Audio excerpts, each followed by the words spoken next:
¿Cómo están, muchachos? Buenos días con todos. Les saluda el profesor Francisco Mendoza. Tenemos esta semana y la próxima también. Tenemos un par de clases muy intensivas para terminar realizando un par de semanas de repaso muy fuerte, ya que se encuentra cerca el examen que esperamos no posponga.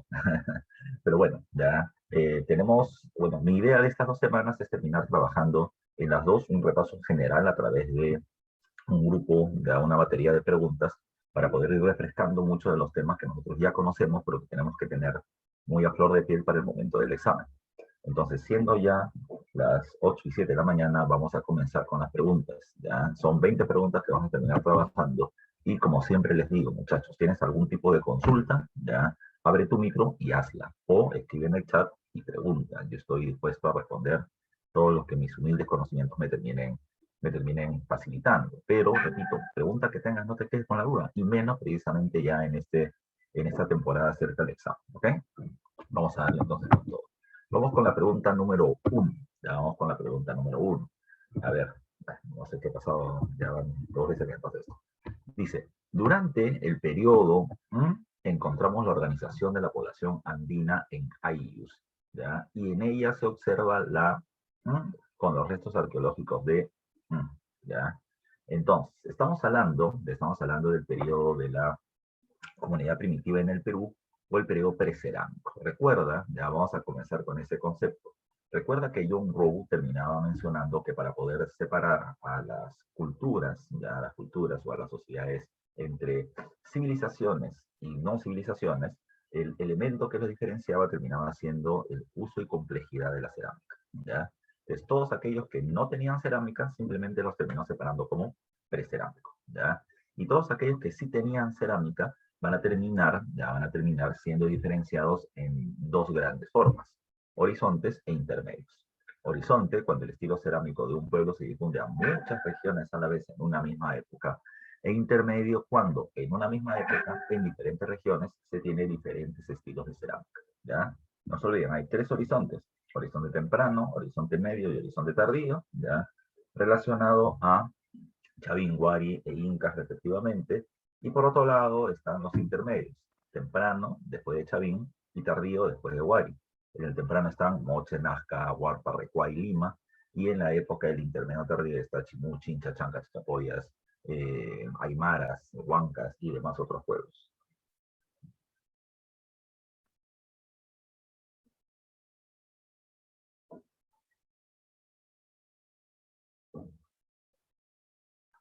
Ya, ahora, ya vamos por lo tanto también a recordar lo siguiente. Recuerda que ese periodo que Lumbreras llamaba como prehistoria, disculpa, recuerda que el periodo que Rowe llamaba prehistoria, Lumbreras lo va a terminar diferenciando en 2 etapas. Ya lo va a terminar diferenciando entre el periodo lítico y el periodo arcaico. En el lítico, los pobladores terminaban siendo bandas nómadas con una economía depredadora, mientras que en el arcaico se va generando de manera progresiva el proceso de sedentarización y de producción de alimentos. ¿Ok?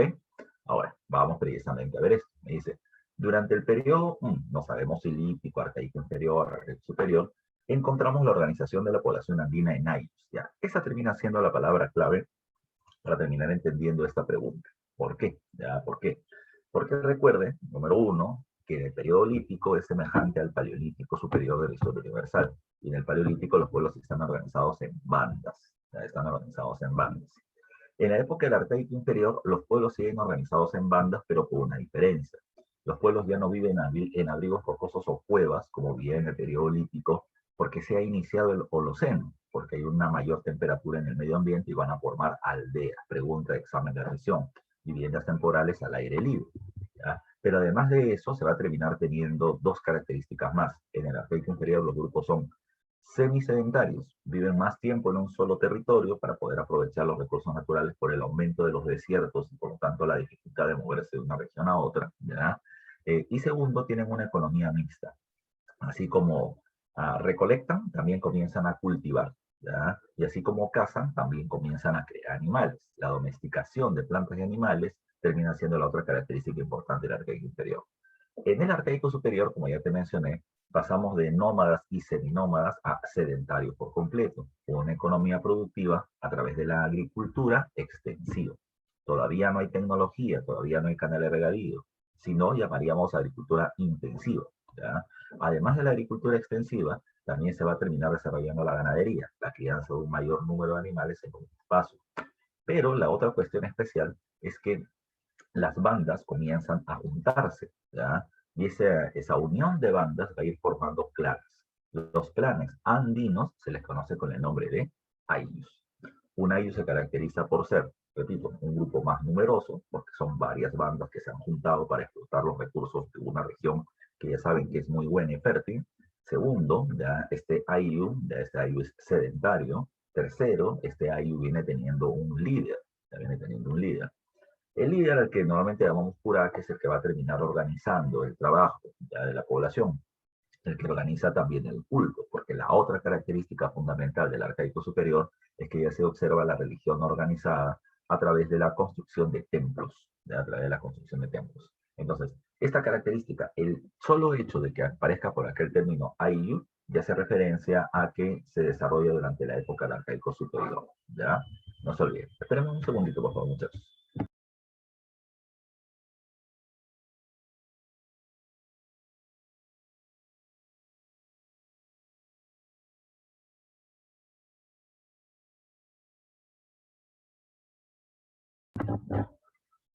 Entonces ya con eso tenemos la respuesta, porque me dice, durante el periodo se forman los años. Ya sabes que esto es durante el periodo arcaico superior, ¿ya? Ah, Bernabé me está preguntando si puedo hacer un resumen. Recién es la pregunta 1, Bernabé. Estamos hablando precisamente del periodo de la prehistoria, ¿ya? De la comunidad primitiva en el Perú, el periodo precerámico, ¿ya? Ahora, entonces, vuelvo a repetir. Durante el periodo del arcaico superior, ya encontramos la organización de la población andina en ayllus, y en ella se observa la única que contiene ya la palabra arcaico superior es la alternativa A, y por lo tanto esa va a terminar siendo la clave. Profe, pero si yo no recuerdo que en el arcaico superior surgieron los ayllus, ahí sí estaremos un poco complicados, porque la palabra correcta para eso termina siendo, repito, el ayllu, que es propio del arcaico superior. Pero vamos a entender otra cosa más. Dice, en el arcaico superior se observa con los restos arqueológicos dice, la producción de centros ceremoniales con cotos. Recuerden que en el arcaico superior van a haber tres restos que son importantes. Caral, ya con una antigüedad de 3.000 años antes de Cristo, 5.000 años desde el presente, contemporáneo al imperio antiguo egipcio, donde se construían las pirámides, y al periodo sumerio, donde se construían los zigurats. Recuerden que Caral termina siendo un centro arqueológico complejo. Existen una gran cantidad de centros ceremoniales, ya puestos alrededor de una gran plaza central. Cuando hablamos de centros ceremoniales, recuerden que son pirámides. No son pirámides como las de Egipto en puntita, son pirámides truncas, ¿ya? Son pirámides truncas. Vienen teniendo anfiteatros, vienen teniendo zonas ceremoniales donde se terminaban realizando ofrendas o teatralizaciones, ¿ya? También se ha terminado observando quenas con las 7 notas musicales, se han terminado encontrando tejidos sin diseño, se han terminado encontrando ya esculturas o frisos en las paredes y una serie de elementos más, ¿ya? La doctora Rushal, su principal investigadora, ella planteaba que Caral terminaba siendo un estado que sometía a los demás pueblos que vivían en el Valle del Supe, lo cual en el paso del tiempo ha terminado quedando casi descartado, ¿ya? Porque ella consideraba que pueblos como Vegeta, Ventarrón, Banduria, Bichama, le pagaban tributos a Caral. Lo que ahora se dice es que cada uno de ellos eran como pequeñas ciudades-estado independientes, como lo que se veía en su media Mesopotamia, ¿ya? También está Huaca Prieta. En Huaca Prieta no hay huaca, no hay templo. Lo que encuentras es una zona de amplia producción agrícola. Lo que encuentras es tejidos con diseños como el cóndor y la serpiente, que muchos interpretan, y yo estoy de acuerdo con eso, de que termina siendo la representación de un clan, de un ayllu. ¿Ya? Es la serpiente costeña con el cóndor andino, ¿ya? Unidos en una sola figura, representando la formación de un ayllu o una banda. ¿Ya? Lo tercero termina siendo además que en la misma hoja preta están estos mates tallados con imagen de un felino. Y además está Kotosh. Kotosh mito. En la época del arqueológico superior, Kotosh mito, por si te encuentras una pregunta muy específica. En Kotosh mito encuentras ya el centro arqueológico o el complejo arqueológico de Kotosh con tres templos. El templo blanco, por el tipo de color de las paredes, el templo de los Michitos, donde había altares con fuego, al parecer culto al fuego, que se terminaba rindiendo, ya como una fuerza de la naturaleza adorable, y por otro lado está el templo de las manos cruzadas, que al parecer también hace referencia a una unión de líderes o una unión de pueblos, ¿ok? Eso es costoso, o sea, toda esa alternativa es correcta para esta pregunta. La B me dice, ya sabemos que no es del formativo, pero como te dije, si no sabes ya que el IU es propio del arquitecto superior, entonces vamos a ver si sacamos lo demás. Dice, construcción de canales de regadío con paracas, ya con paracas. Mira, la construcción de los canales de regadío se produce en la época del formativo, que es después del arcaico superior. El inicio del formativo se llama formativo inferior, y el canal de regadío más antiguo es el canal de Cumbemayo en Cajamarca, ¿ya? Quien difunde y mejora el uso de los canales de regadío termina siendo Chavín en la época del formativo medio, ¿ya? Paracas, que convive con Chavín y luego se independiza en la época del formativo superior, sigue utilizando esa tecnología. Vuelvo a repetir, ya voy a repetir, los canales de regadío no son propios de Paracas, los seguirá usando, pero no son algo hechos por ellos y durante su época. Arcaico inferior, domesticación de animales, sí es correcto.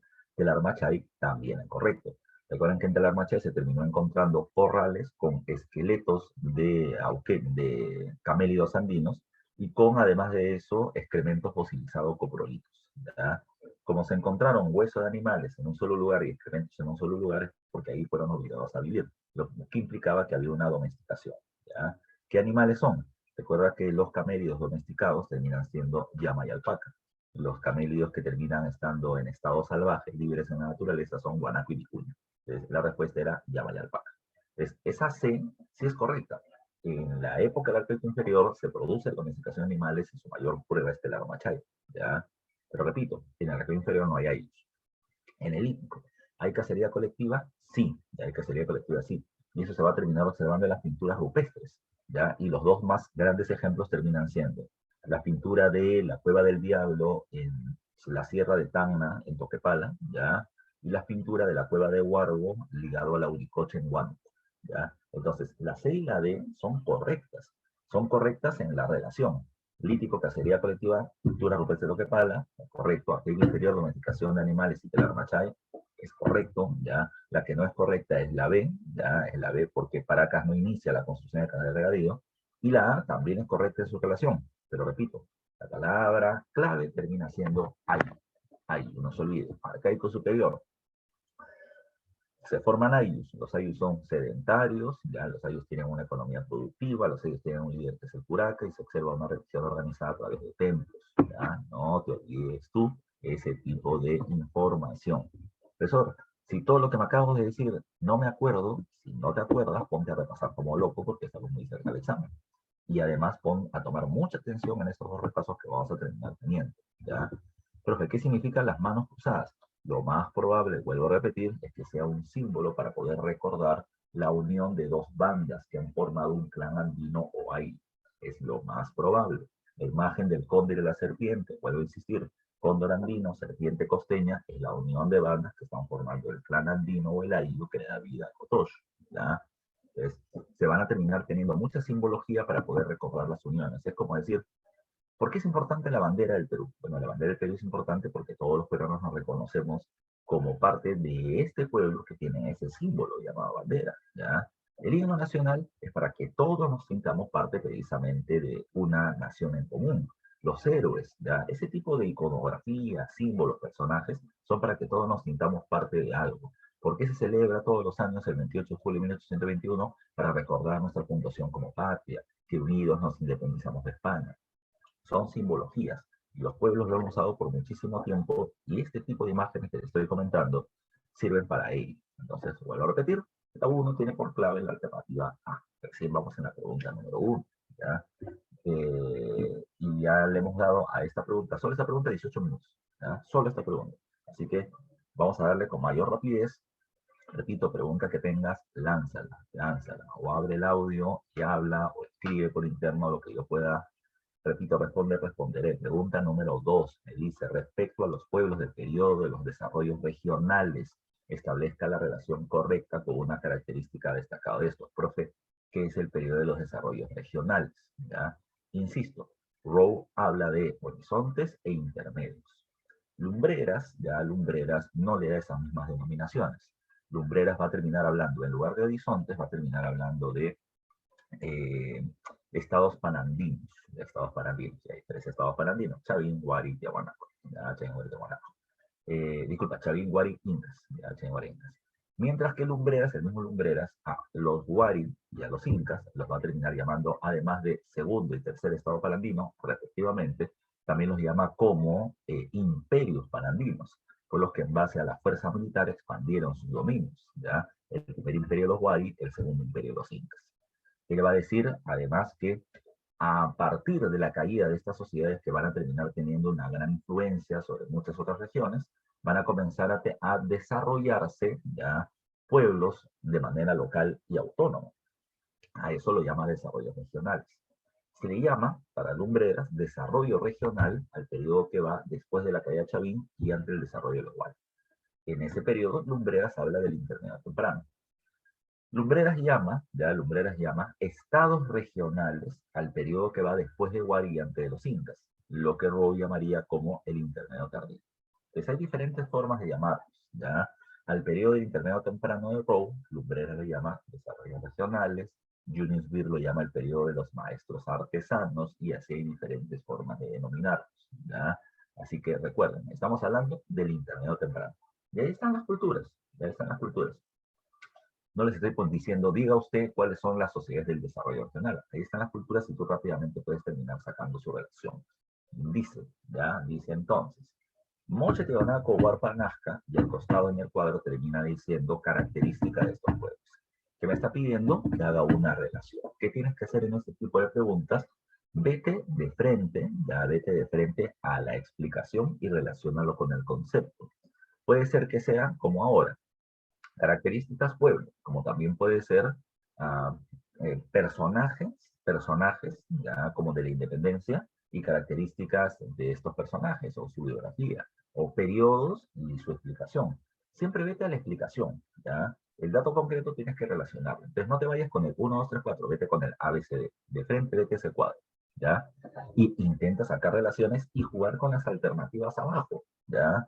¿Por qué? Porque hay que ser sinceros, ¿ya? Hay que ser sinceros. Hay algunos de ustedes que seguramente termina siendo, tiene una memoria de elefante y sabe todo el curso de historia y se lo sabe de arriba abajo y recuerda todo. Bacán. Hay varios de ustedes que no se van a acordar todo por lógica, ya, por lógica. Yo me acuerdo todo porque ese es el único curso que termino enseñando, porque yo soy historiador además. Entonces, ustedes tienen que aprender 16, 17, 18 cursos. Entonces hay varios vacíos que tienen. Esa es la realidad práctica. Entonces, vayan tomando en cuenta que hay datos que sí son certeros para ustedes y que no se van a olvidar. En eso que tú ya tienes certeza, te vas de frente a jugar con las alternativas. Entonces me dice, las cabezas de los pobladores derrotados en conflicto son entregadas en ofrenda a sus divinidades. Las cabezas de los pobladores derrotados en conflicto. O sea, yo enfrento a algún pueblo, los derroto, ya, y a las personas que derroté, les corté la cabeza. ¿Ya? Les corté la cabeza. ¿Qué pueblo le corta la cabeza a sus enemigos? Y estas cabezas se las van a llevar y las van a terminar entregando en ofrendas. Los militares del pueblo vencedor. Recuerden que eso tiene un concepto, se llama cabezas trofeo. Profe, ¿por qué no pusiste cabezas trofeo? Muy fácil, ¿bien? Ya, muy fácil. ¿Ya? Es para poder recordar el concepto. La cabeza trofeo termina siendo, repito, era lo que hacían los Nazca cuando entraban en conflicto contra otra población. Para someterlos, los vencían, les cortaban la cabeza y los militares ponían esas cabezas en sus cinturones, como una forma de terminar dando a conocer, digamos así, su experiencia como militares, su experiencia como guerreros, como una forma de entender, por ejemplo, ¿cómo podríamos llamarlo? Uh, su mayor rango dentro del ejército, pero además lo que hacían ellos era entregar esas cabezas, dárselo a su sacerdote, y los sacerdotes la daban en ofrenda a los dioses. Recuerda que el dios de la cultura nazca se llama Kon, ¿ya? Kon. Y el dios Kon, precisamente, termina siendo el dios recogedor de cabezas trofeo.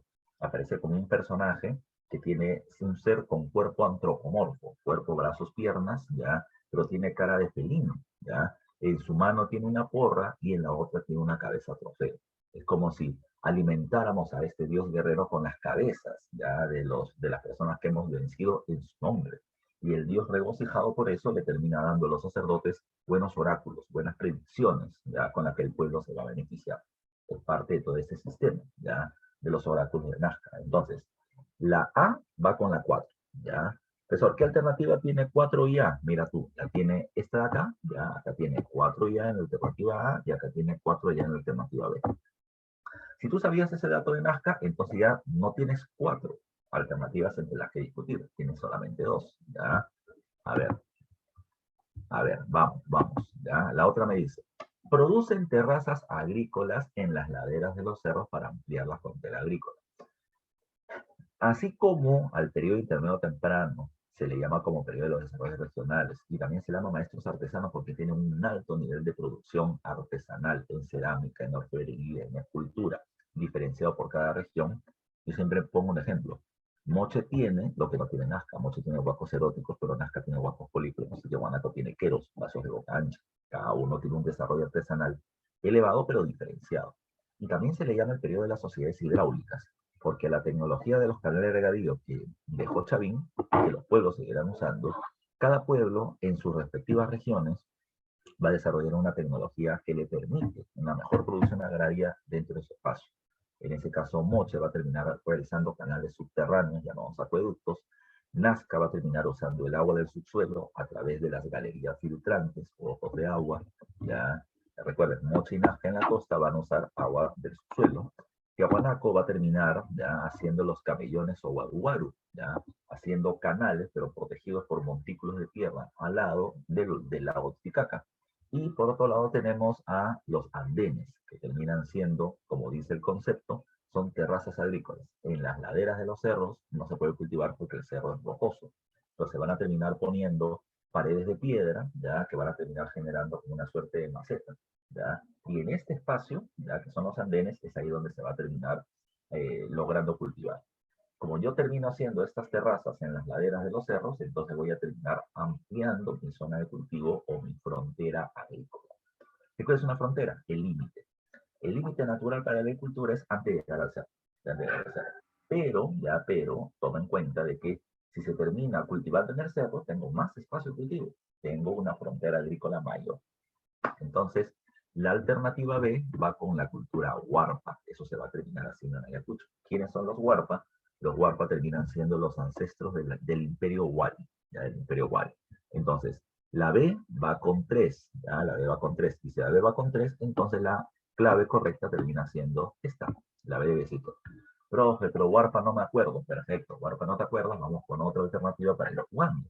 Confederación de Valles donde las mujeres fueron parte de la élite política, ¿ya? ¿Quién es esa? Ya, recuerda.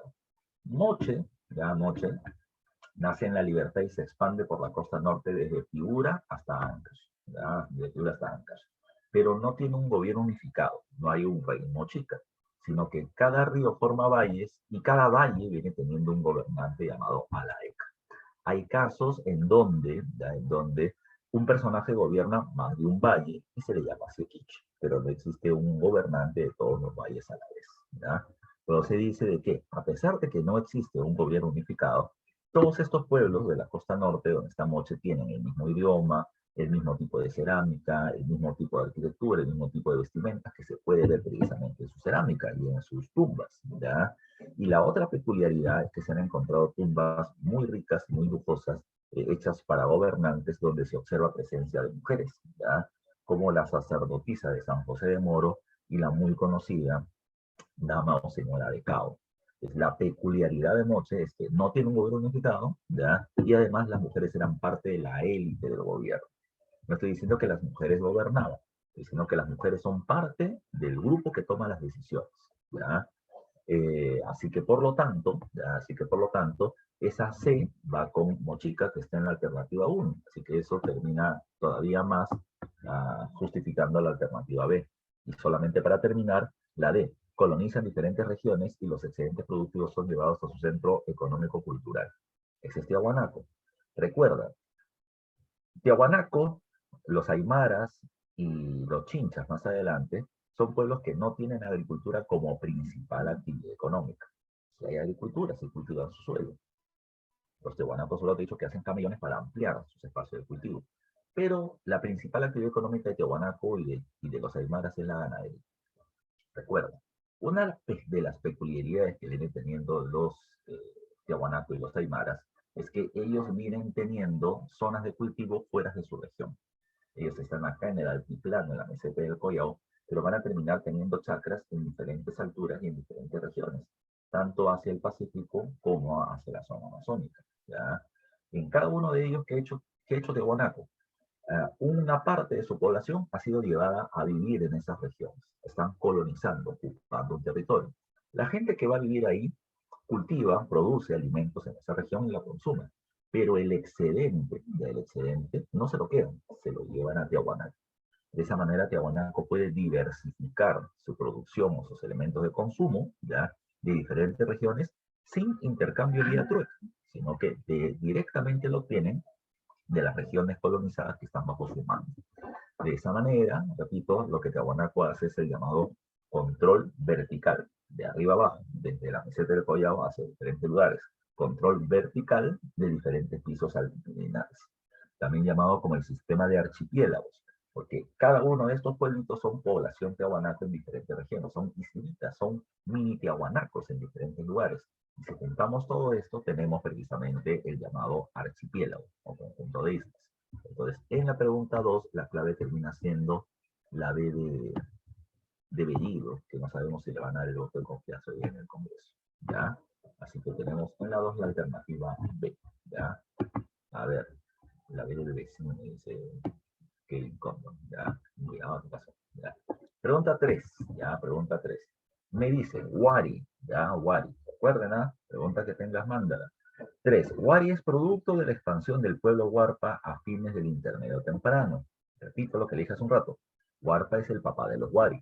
La diferencia es que Huarpa es una pequeña sociedad regional del intermedio temprano o de los desarrollos regionales, y al final del intermedio temprano se produce un grave fenómeno del Niño. Los pueblos del norte tienen abundante agua, inundaciones, los pueblos del sur tienen sequías y Huarpa está en esa condición. Lo que genera en Huarpa un cambio es que el gobierno Huarpa logra convencer a la población Huarpa de que de quedarse solo acá, en Ayacucho, con tierras, con zonas rocosas y de poca productividad, van a morirse de hambre. Lo mejor que tienen que hacer es expandirse, expandirse, tomar otras regiones para poder tener cultivos. Y así donde comienzan a convertirse en un estado militarizado. Se transforman en Wari en su expansión. Repito, Wari es producto de la expansión del pueblo Huarpa a fines del intermedio temprano, que tuvo como objetivo obtener tierras más fértiles que las halladas en su territorio. Eso es lo que te acabo de explicar. Sus grandes conquistas territoriales le generaron un nuevo problema. ¿Cómo mantener el control de aquellas regiones recién obtenidas? ¿Ya? Ante ello, tomando el modelo cultural de Nazca, Wari produce. Ahí vamos a la segunda parte.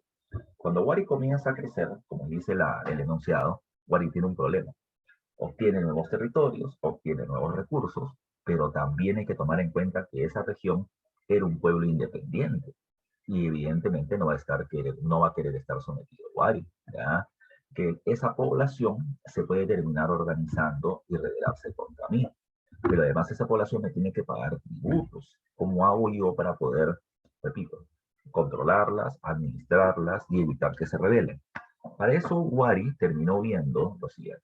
Wari vio que la cultura nazca había establecido un sistema de desarrollo urbano planificado. En castellano, Nazca había construido ciudades. ¿Ya? Recuerden eso. Nazca había construido ciudades. ¿Ya? Ciudades. Con ciudades como Cahuachi, Estaquería y La Pinguiña, había logrado prácticamente controlar a la población del territorio de la zona de Ica. ¿Ya? De la zona de Ica.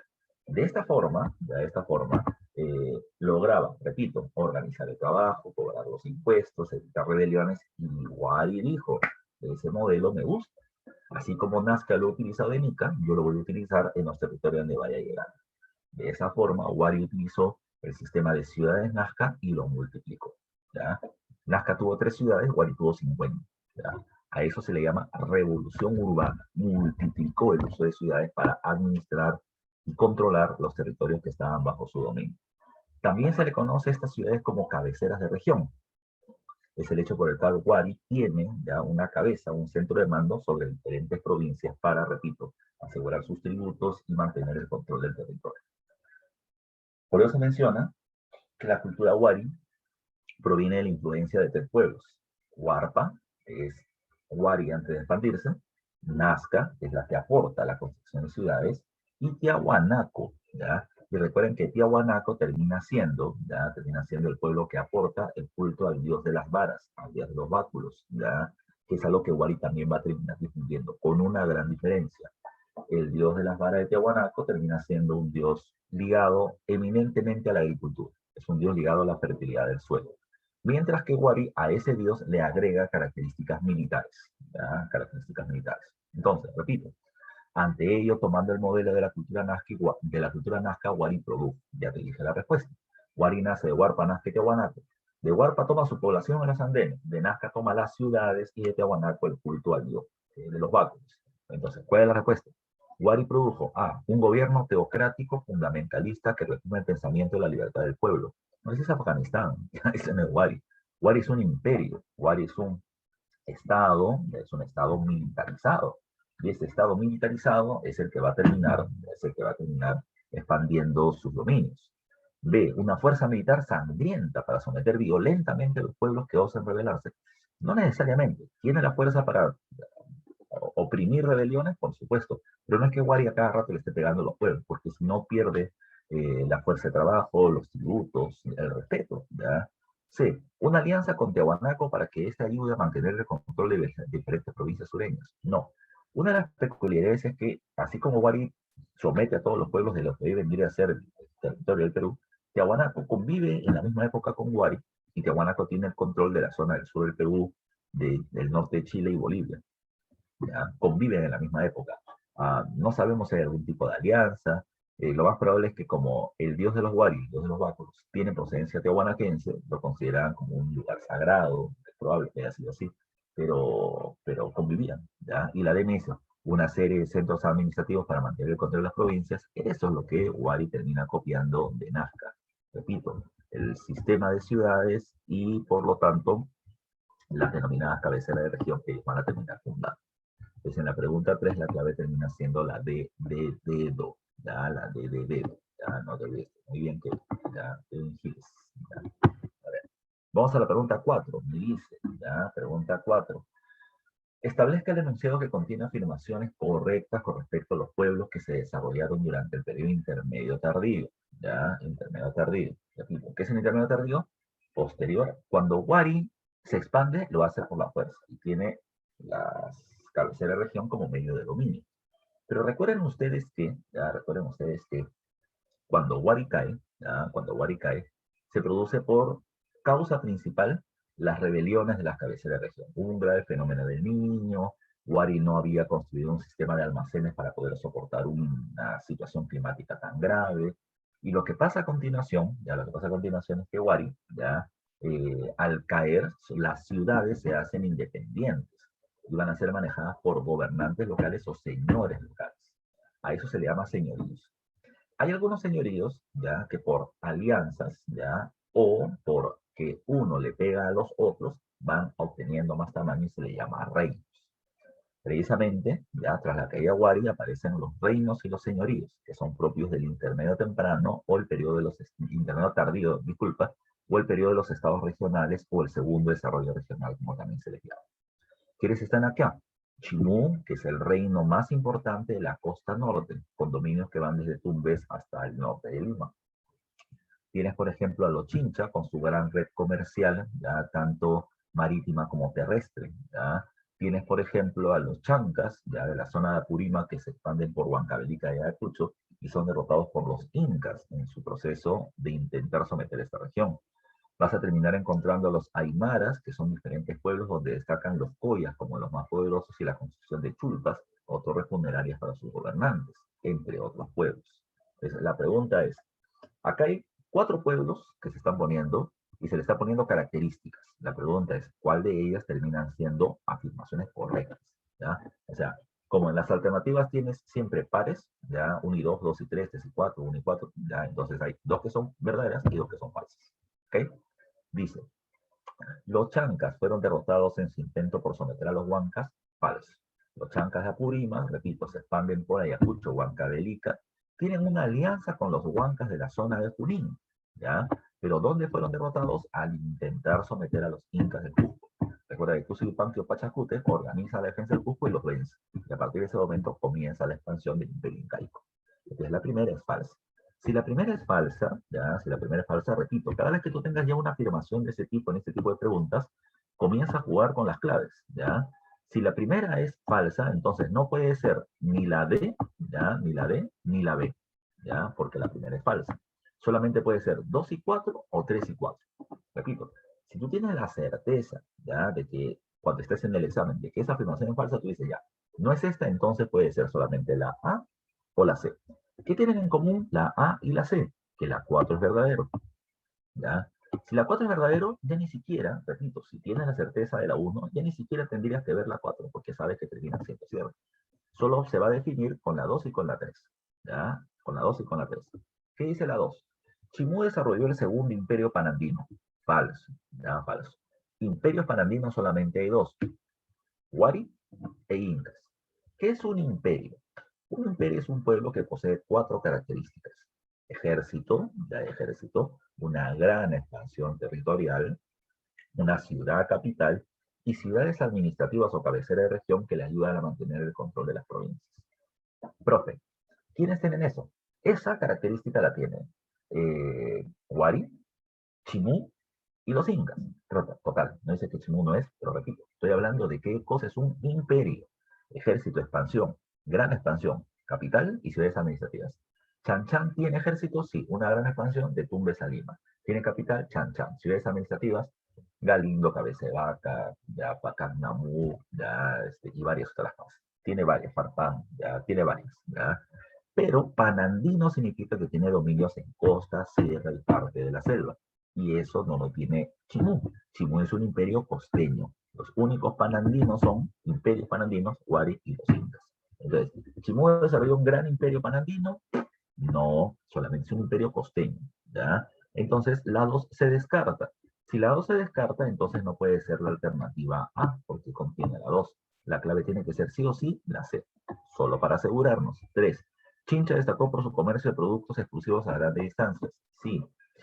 Chincha, ya Chincha, tiene como principal actividad el comercio. Su comercio era marítimo por toda la costa. Tenía contacto con los Ishma de la zona de Lurín, con los Chimú de la costa norte y llegaba hasta el Golfo de Guayaquil, a la isla de Puna, de donde extraía Scondilus, el muyu, que era vendido literalmente a los pueblos de la Sierra Central, Sur y Altiplano, porque terminaba siendo un elemento ligado a los rituales fúnebres, ya de la nobleza o de los gobernantes, para poder asegurar su paso a la otra vida. Entonces, Chincha ya era visto por estos pueblos de la sierra como alguien que trae desde lejos productos que para mí son muy importantes y que yo no puedo conseguir. Exclusivos. Exclusivos. Chincha tiene comercio terrestre por la zona de la sierra y del altiplano termina trayendo productos como el charqui, que lo lleva a lugares alejados como Puna o en Guayaquil o la costa norte. Entonces, repito, Chincha hacía esa característica, sacaba producto de un lugar lejano y lo llevaba a otro, en ese lugar ese producto era difícil de conseguir, exclusivo. Y esa es la característica de los chinchanos. La 3 es correcta. La 4, entre los reinos aymaras destacó el poder de los collas, el poder de los collas.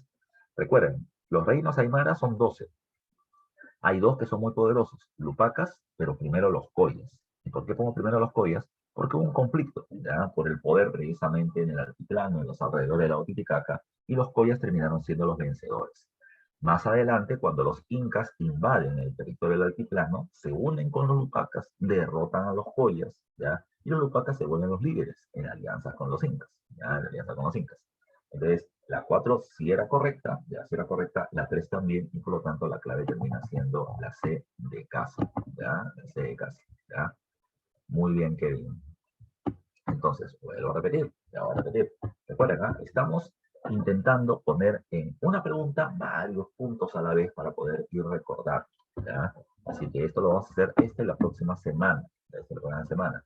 Así que así como están viendo ahora, muchos están diciendo, pucha, ya de las 4, a ver, hice una, o no hice ninguna, o hice las 4. Tú mismo tienes que ir midiendo tu level, ¿ya? Tienes que ir midiendo tu ki. Y tú vas a terminar sabiendo qué te falta, qué cosa más tienes que estudiar, Tienes que darle fuerza precisamente en estos últimos días que nos terminan quedando. ¿Ok? No te olvides tú. Ya no te olvides tú.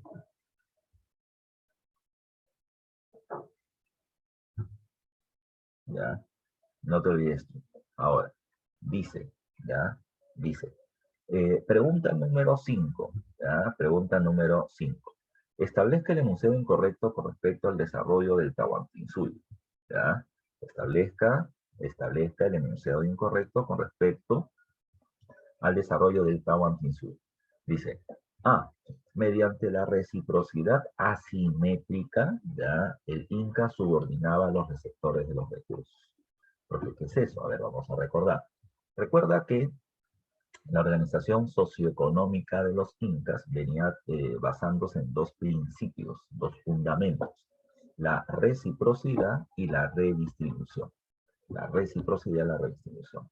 ¿Qué es la reciprocidad en resumen? Recuerden, ayuda mutua. Si me ayudas, yo te ayudo. Hoy por mí, mañana por ti. ¿Ya? Ahora, la reciprocidad terminaba teniendo dos diferencias. Reciprocidad simétrica y reciprocidad asimétrica. Se llamaba simétrica cuando se hace entre los miembros del mismo nivel social. Es decir, un Hatun Runa, miembro de la I, una persona común y corriente, ¿ya? ¿Qué pasa? Esta persona o esta familia, ¿ya? Tiene un problema y no puede cultivar sus tierras. Yo le pido a una familia vecina de mi mismo ayu que por favor venga a ayudar. Ya venga a ayudar. Ahora, ¿qué cosa implica la reciprocidad? Tú me ayudas, yo te ayudaré. Cuando tú tengas el mismo problema con el cual tú me estás ayudando, mi familia va a ir en tu auxilio, en tu auxilio. Y voy a hacer la misma tarea. Ustedes cultivaron, yo cultivaré. Profesor, esa familia no quiere que cultive sus tierras, quiere que le construya una casa. Mi familia va a hacerlo, pero ahora tú me debes ese favor. Siempre el favor se paga con el mismo favor, ¿ya? Ahora, la reciprocidad simétrica, repito, es entre miembros del mismo nivel.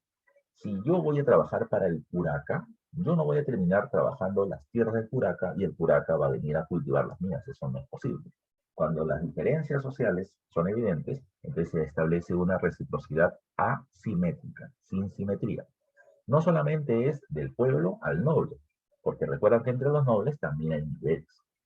Por ejemplo, ¿ya? Por ejemplo, cuando los incas se expanden, ¿ya? Cuando los incas se expanden, recuerda que ellos van a terminar sometiendo pueblos y los curacas o los gobernantes de los diferentes pueblos van a seguir siendo gobernantes, ¿ya? Van a seguir siéndolo, pero sometidos a los incas, ¿ya? Pero sometidos a los incas. Entonces, ¿qué va a pasar? Este curaca va a terminar recibiendo del Inca alimento de diferentes regiones, vestidos lujosos, mujeres extras, festividades, etcétera, ¿ya? Etcétera. El Inca da un bien, ya da una serie de productos, y los curacas tienen que darle servicio. ¿A qué me refiero con esto? Cuando el Inca diga, la gente de tu pueblo tiene que trabajar mis tierras del sol, mis tierras del Inca, hacerme un templo, un palacio, tu curaca tiene que hacer lo que el Inca te diga, ¿ya? Porque el Inca entrega un recurso, tú te tienes que someter a su autoridad. Esa es reciprocidad asimétrica entre miembros de diferente nivel social. Entonces, mediante la reciprocidad asimétrica, ¿el Inca subordinaba a los receptores de sus recursos? Sí, lo hace tanto con los curacas, ¿ya? Como también lo termina haciendo con ¿ya? Con los miembros del pueblo, con los Hatungunis, ¿ya? No te olvides tú, ¿ya? No te olvides tú. Entonces, esta primera alternativa, la A, termina siendo correcta, ¿ya? Correcta. Me están pidiendo, no te olvides lo incorrecto, me están pidiendo lo falso, ya, me están pidiendo lo falso. Cuando tengas una pregunta de este tipo, de cualquier tipo, siempre tienes que utilizar las palabras claves. Acá la palabra ¿cuál es? Incorrecto, y la palabra clave es Tahuantinsuyo, ¿ya? Esas dos palabras tienes que resaltarla en el momento de tu examen, ¿ya? Recordarlas, porque son las palabras claves. B. Tupac Yupanqui logró las mayores conquistas territoriales en favor del imperio. Hay tres grandes incas. Pachacute, que inicia la expansión territorial. Pachacute somete a Chancas, Huancas y Aymaras. Después de someterlos, ya, Pachacute se queda en el Cusco a organizar el gobierno.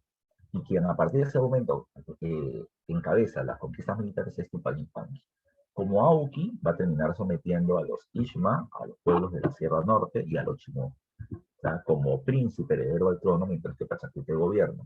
Cuando Pachacute muere, Tupayupanqui se convierte en Inca. Y como Inca, de ahí como Inca, Tupayupanqui va a terminar cerrando la frontera sur, va a realizar conquistas en todo el sur del imperio hasta el río Maule. es el que mayor cantidad de conquistas o territorios introdujo al Imperio Incaico. Pero la máxima expansión la termina logrando Huayna Cápac. Huayna Cápac conquista unas pocas tierras en la selva y en el norte, ¿ya? Es mucho menos de lo que conquista Tupac y Pachacútec, pero a pesar de ser poco, es lo que logra la máxima expansión. Entonces, Tupac es el que logra las mayores conquistas, sin duda alguna. La B también es correcta, me están pidiendo lo incorrecto. C. Los mitmas colonizaban por mandato del Estado territorios vacíos y las nuevas fronteras. Verdadero también, ya, verdadero también. Recuerden eso, ya recuerden eso. Entre los tapundunas o la gente del pueblo, recuerden que ellos tenían que micar. Como reciben beneficios por parte del gobierno, ellos tienen que pagarle tributo al Estado. Y el tributo al Estado implica, ¿qué cosa? El tributo al Estado implica no dinero porque no hay dinero. Lo que implica es trabajo, servicios en favor del Estado. Por ejemplo, un grupo de gente iba a hacer su servicio militar, iban a ser parte de las tropas del Inca. Otro grupo iba a terminar cultivando las tierras del Inca, otro grupo iba a terminar haciendo las construcciones de caminos o puentes, pero también un grupo era llevado hacia otros lugares, a lugares alejados, ¿ya? Donde los incas están imponiendo nuevas fronteras, producto de su expansión. Ese territorio iba a tener un grupo de gente que aseguraba la frontera. A eso se llaman milmas o mitimals.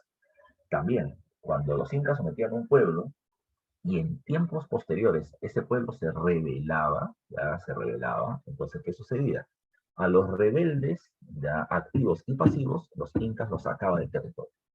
¿Qué es un rebelde activo? El que se rebele nada más contra el gobierno. Los incas los capturaban y los convertían en esclavos, en piñas, y los llevaban a trabajar a la zona de la selva alta en la producción de hoja de coca. Pero también están los rebeldes pasivos, los que sabían de la rebelión pero no la denunciaban, ¿ya? A ellos, por no denunciarla, los sacaban del pueblo y los llevaban como yanaconas sus sirvientes del Estado en favor de la nobleza. Ese territorio quedaba vacío. Y como quedaba vacío, por tanto, recuerden que alguien tenía que ocuparlo. ¿Quién lo ocupaba? Los mitmas o mitimás. Entonces, la C dice, los mismas colonizaban por mandato del Estado territorios vacíos y las nuevas fronteras. Eso termina siendo correcto, ¿ya? Correcto. La 5, la clave es la C y es correcto, ¿ya? 6. Un conjunto de ayllus formaban una provincia huamaní encabezada por una posul. Entonces nos vamos a la administración o organización del territorio. Recuerden que en la época del Tahuantinsuyo, ¿qué sucedía? El imperio inca o Tahuantinsuyo estaba dividido en 4 regiones o suyos, ¿ya? En 4 regiones o suyos. Cada región o suyo estaba conformada por diferentes provincias o guamanís, ¿ya? Diferentes provincias o guamanís. Y cada provincia guamaní estaba conformada por diferentes ayllus, ¿ya? Por diferentes ayllus. Y un ayllu por un grupo de familias. Entonces, vamos nuevamente al concepto, ¿ya? ¿Quién dirige al Tahuantinsuyo? El, el Zapac Inca, el Zapac Inca. ¿Quién dirige un suyo? El Aposuyo o Apocul. ¿Quién dirige una provincia guamaní? La termina dirigiendo el Apunchic o Tocrico. ¿Y quién dirige un ayllu? El Curaca. Entonces me dice acá, ¿un conjunto de ayllus formaba una provincia guamaní? Correcto, ya, correcto. Pero el guamaní estaba encabezado por un aposuyo. No, el conjunto guamaní formaba un suyo y el suyo era dirigido por un aposuyo. Entonces, esa alternativa D es la incorrecta. Ya en la pregunta número 5, repito, me pedían lo incorrecto, lo hemos conseguido recién en esa última alternativa.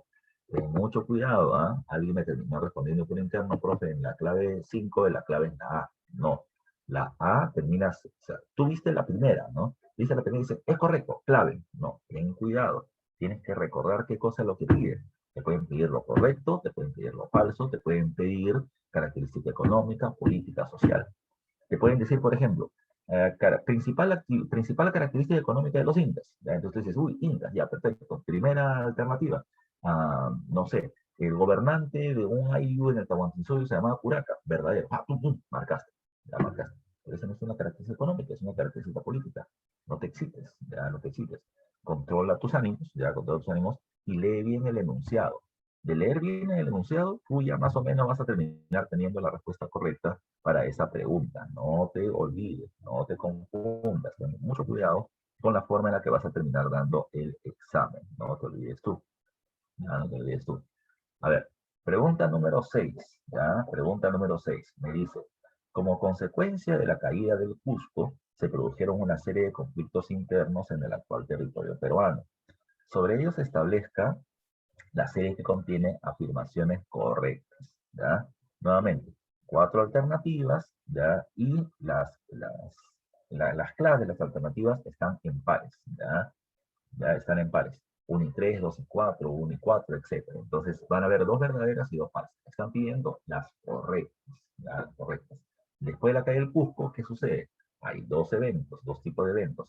Por un lado encontramos las guerras civiles entre los incas y por otro lado terminamos, disculpa, las guerras civiles entre los españoles y por otro lado encontramos la resistencia inca. La 1 me dice, los grandes encomenderos se rebelaban contra la corona, pues las leyes nuevas de Indias perjudicaban la perpetuidad y heredabilidad de las encomiendas. Entonces vamos a recordar, ¿qué es una encomienda? ¿Ya? ¿Qué es una encomienda? Cuando los españoles apoyan, cuando la población española apoya la invasión hacia América y el Tahuantinsuyo suyo, la corona española les entregaba como beneficio encomienda. ¿Qué es una encomienda? Una encomienda era un pueblo indígena entregado a un español. Ese pueblo se llamaba encomienda y el receptor se llamaba encomendero. La población seguía haciendo su vida normal, ¿ya? Seguía haciendo su vida normal. Y el español encomendero hacía trabajos para ellos. Los protegía de algún ataque, los evangelizaba, los cristianizaba y los educaba bajo la visión occidental. A cambio, este pueblo indígena que seguía haciendo su vida normal le pagaría un tributo al encomendero, ¿ya? Un tributo, ¿ya? Que por lo general era en trabajo o en productos, no en dinero, ¿ya? No en dinero. Entonces, ¿cuál es el principal beneficio de la encomienda? El tributo. Cuando una encomienda era muy rica, ¿ya? Cuando la población de esta encomienda era muy numerosa y cuando el suelo era muy fértil. A más fertilidad y más población, mayor cantidad de tributo. ¿Quién entregaba las encomiendas? Los gobernadores. Y había 2, Pizarro de la Nueva Castilla en el norte y Almagro de la Nueva Toledo en el sur. Las mejores encomiendas estaban en el norte. Los encomenderos de Almagro ya apoyaron a su líder para enfrentar a los pizarristas y quedarse con sus encomiendas. Esto generó la primera gran guerra civil, la de los grandes conquistadores. Resultado, muere Almagro, muere Pizarro, muere Almagro Hermoso, y los pizarristas almagristas que quedaron con vida se les dio encomiendas por parte del nuevo gobernador llamado Vaca de Castro. ¿Ok? Segundo. Tras este periodo de calma, vienen las leyes nuevas de Indias de 1542, que elimina las gobernaciones, ¿ya? Y crea los virreinatos, y anula la perpetuidad y heredabilidad de las encomiendas. ¿Cómo era eso? Las encomiendas, cuando fueron entregadas al principio, fueron heredables. O sea, a mí me dan la encomienda, mi hijo, mi nieto, mi nieto, y toda mi generación se irá explotando al mismo pueblo indígena. Pero ahora la corona estableció que ya no. Ahora la corona estableció que la encomienda es de 1 o 2 vidas. O sea, exploto yo o mi hijo. ¿Ya? O yo y hasta mi hijo, pero no mi nieto y mi nieto. Eso generó que los grandes encomenderos se rebelen, liderados por Gonzalo Pizarro. ¿Ya? Liderados por Gonzalo Pizarro. Y esa es la gran rebelión de los encomenderos, que fue derrotada ya por Pedro de la Daza en la batalla de Jaquijahuana, porque estos encomenderos hasta allá comenzaron a hablar de independencia con respecto a España. Así que, por lo tanto, la primera es correcta. Los grandes encomenderos, con Gonzalo Pizarro a la cabeza, se rebelaron contra la corona, pues las leyes de Indias perjudicaban la perpetuidad y heredabilidad de las encomiendas. Verdadero. ¿Ya? La 1 es verdura. ¿Ya? La 1 es verdad.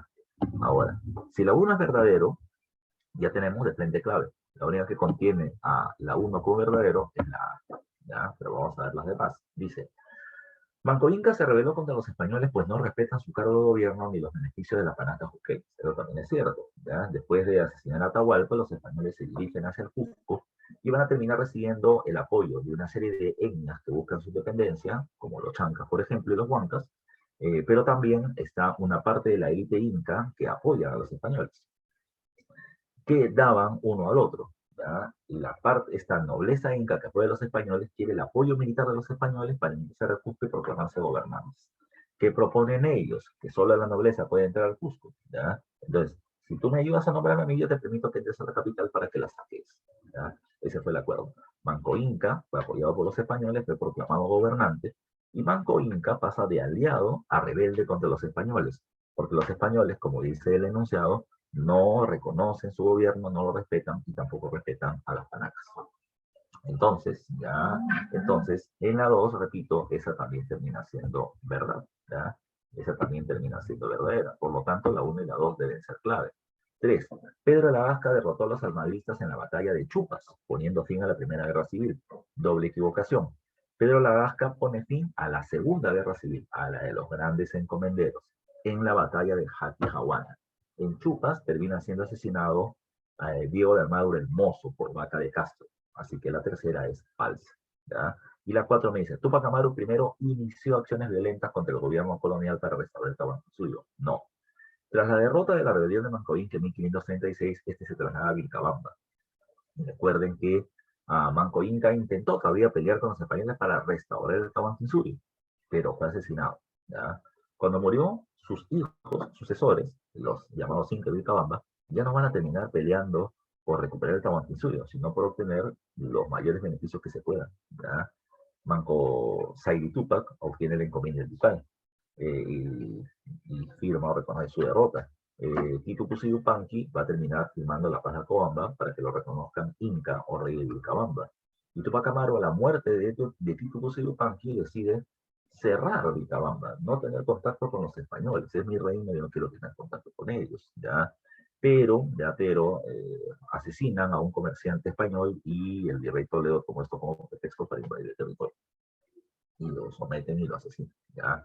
Pero no buscaba restaurar el Tahuantinsuyo para nada. Así que la 3 y la 4 son falsas y la alternativa correcta en esta pregunta número 6 termina siendo la alternativa A de avión, ¿ya? 6A de avión, muy bien también. Pregunta 7, ¿ya? Pregunta 7 dice, con respecto al extenso virreinato que se desarrolló en el territorio peruano, podemos rechazar. ¿Podemos rechazar qué? ¿Ya? Podemos rechazar qué. Entonces, repito, ¿qué me está diciendo? Con respecto al extenso virreinato que se desarrolló en el territorio del Perú, estamos época virreinato, ¿ya? Época virreinato. ¿Y qué me están pidiendo? Podemos rechazar. O sea, me están pidiendo lo falso, ¿ya? Me están pidiendo lo falso. Eso es lo que tengo que buscar, lo falso, ¿ya? Entonces, pregunta o alternativa A. El exclusivismo comercial que se desarrolló entre los siglos XVI y XVII integraba los puertos de Sevilla, Veracruz y Callao. Eso es verdadero. En el periodo colonial, entre el siglo XVI y XVII, se establece el monopolio comercial. España o América solo podía tener comercio con España. Y entre España y América solamente había comercio entre 3 puertos exclusivos, que eran los llamados puertos mayores, ¿ya? Todos los productos que salían de España a América o que llegaban de América a España pasaban exclusivamente por el puerto de Sevilla y la casa de contratación de Sevilla, que revisaba el comercio entre España y sus colonias, ¿ya? Así. Cuando se mandaban productos de España a América, ya los productos llegaban para el Virreinato de México, llegaban al puerto de Sevilla. Y para el Virreinato de Perú, que era toda Sudamérica, menos Brasil y Venezuela, llegaban al puerto del Callao. Esos eran los puertos mayores. Entre ellos se practica el exclusivismo. Ahora, Callao deja productos en Panamá, Ecuador, Bolivia, Chile, Argentina, Colombia. Cuando los productos llegan al Callao, acá se supervisaban, Tribunal del Consulado de Lima, que todo esté correcto, y el Tribunal del Consulado se encargaba del comercio dentro del virreinato, a los puertos menores. Callao el puerto mayor, otros son los puertos menores y reciben lo que el Callao distribuye, ¿ya? Entonces, sí es correcto la alternativa A, pero me están pidiendo lo falso. B, solo la nobleza peninsular podía ocupar altos cargos de gobierno, excluyendo a los demás miembros de la sociedad. Eso es falso. La sociedad virreinal se caracterizaba por ser nobiliaria o aristocrática. Es decir, los nobles, ya los nobles eran los que tenían los mayores derechos. Hay 3 tipos de nobles. Noble peninsular, es decir, el español nacido en España. Tienes al noble criollo, a los españoles nacidos en América. Y tienes al noble indígena, a los curacas y sus familiares, ¿ya? O los caciques, como se le llama en el virreinato. Entonces, ellos 3 tenían ciertos beneficios. El cacique tenía cargos políticos, pero sobre otros indios, no sobre los españoles, ¿ya? Porque el indígena era considerado como el hermano menor de los españoles, ¿ya? Porque recién se está evangelizando. Entonces, el hermano menor no puede decir el hermano mayor qué hacer. Entonces, el indio manda otro indio, pero no manda otro blanco, ¿ya? ¿Los caciques tenían acceso a la educación? Sí, en los llamados colegios de caciques, que eran centro de educación para los nobles, Colegio del Príncipe en Lima y San Francisco de Borja en el Cusco, ¿ya? el noble indígena, los caciques y curacas, no pagan tributo indígena, lo que sí hace la población común. Ahora, entre los españoles, repito, tienes el español peninsular, español, y el español americano, el criollo. ¿Todos los españoles y todos los criollos son nobles? No, la mayoría no lo son, solamente un grupo de ellos lo son. Pero los que son nobles vienen teniendo acceso a la educación formal, colegios menores, que son la primaria, colegios mayores, que es la secundaria, y las universidades. ¿Ya? Pero además de eso los nobles o criollos, tenían acceso a cargos de gobierno. ¿Ya? Los criollos lograban alcanzar cargos importantes, como el cargo de corregidor o gobernante de provincia, o de oidor o juez en las audiencias, en los centros judiciales. Pero el cargo de virrey no era ocupado por ellos. El cargo de virrey era exclusivo solamente de la nobleza española, de la nobleza peninsular. Pero el oidor, el corregidor eran cargos importantes, y sí llegaban a ese cargo ellos. Entonces me dice, ¿solo la nobleza peninsular podía ocupar altos cargos de gobierno? Falso, la nobleza criolla también los ocupó, ¿ya? Aunque no pudo llegar al más alto cargo que el cargo de virrey, ¿ya? Excluyendo los demás miembros de la sociedad, falso. La nobleza criolla sí ocupó altos cargos de gobierno, por lo tanto, la que es falsa es la B. Ya es la B. Profe, entonces ya tenemos la clave. Sí, ya tenemos la clave. Pero vamos a tenerle respeto a las preguntas porque estamos repasando. C. La orden jesuita tuvo los negocios mejor administrados y el control de los centros educativos de mayor nivel académico del virreinato, sin duda alguna. Ya, sin duda alguna. Todas las órdenes, dominicos, franciscanos, jesuitas, ya, agustinos y demás, tenían negocios que no pagan impuestos entre el siglo XVI y XVII. Haciendas agrícolas, estancias ganaderas, obrajes textiles. ¿Ya? Todos también tenían centros escolares, colegios y universidad. Pero el que administró mejor sus negocios y el que mejor nivel académico tenía, sin duda, fueron los jesuitas. Y como sus negocios eran muy rentables en el siglo XVIII, el rey Carlos III los mandó a votar del reino para quedarse con sus negocios. Por si acaso. Escena 7, la C es correcta. La D, la justicia en primera instancia fue administrada por los corregidores. Sí, repito, el corregimiento es una provincia y quien la dirige es el corregidor. Ya, quien la dirige es el corregidor. Entonces, en el corregimiento o en una provincia, llámese por ejemplo Valparaíso en Chile, llámese por ejemplo Trujillo, ¿ya? Trujillo en el Perú, o llámese por ejemplo, no sé, pues Jujuy en Argentina, ¿ya? ¿Qué pasaba? Si en ese lugar ya Juanito le roba a Raulito, Raulito denuncia a Juanito. Ahora, ¿ante quién lo denuncia? Primera instancia, corregidor, el jefe de la provincia. ¿No te gusta el resultado? Segunda instancia, audiencia. La audiencia. Si estás en Valparaíso, audiencia de Santiago de Chile. Si estás en Jujuy, audiencia de Buenos Aires. ¿No te gusta el resultado? Tercer nivel, Real Audiencia con sede en Lima, para el Virreinato del Perú. ¿No te gusta? Consejo de Indias con sede en España. Esas son las 4 instancias, pero la primera es la de los corregidores. Entonces, en la 7, ya te dije hace un rato, la clave termina siendo la B de Banquera. Vámonos a la pregunta 8. Ya algunos me están dando la respuesta. Pregunta 8 dice, el principal objetivo económico de las reformas borbónicas en el territorio americano fue, repito, objetivo económico de las reformas borbónicas. A ver, mira, lo que busca, o qué cosa es la reforma borbónica. Recuerden que las reformas borbónicas terminan siendo las medidas establecidas por la corona española, dirigida por la familia Borbón, en el siglo XVIII en España. ¿Para qué? Para, uno, modernizar el Estado, bajo el criterio del absolutismo, del centralismo de gobierno y de una burocracia profesional, sometida y subordinada al poder del rey, debilitando a los poderes locales, ya sea a los señores feudales, a los gremios artesanos, etc. ¿Ya? Ahora, esa era la modernización. Pero lo que buscaba realmente el gobierno, era, además de un mayor control político, lo que buscaba era una mejor recaudación tributaria.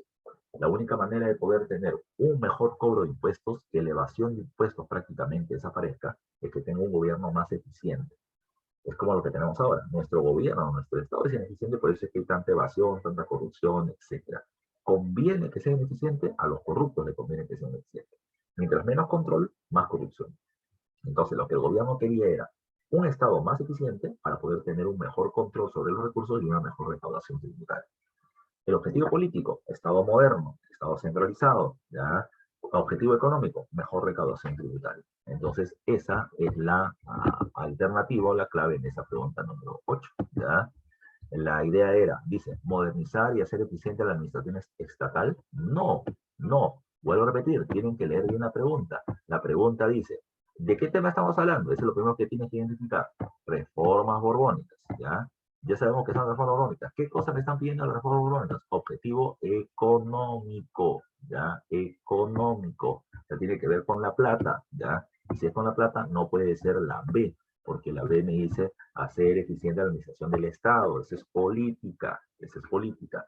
¿Cuál es el objetivo entonces? Establecer una mejor recaudación tributaria. Está en la alternativa D. Está en la alternativa D.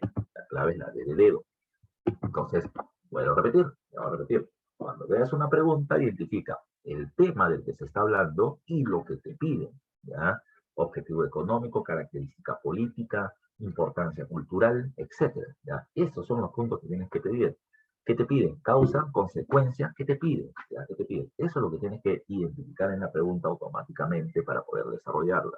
Así que en la 8 la clave es la D.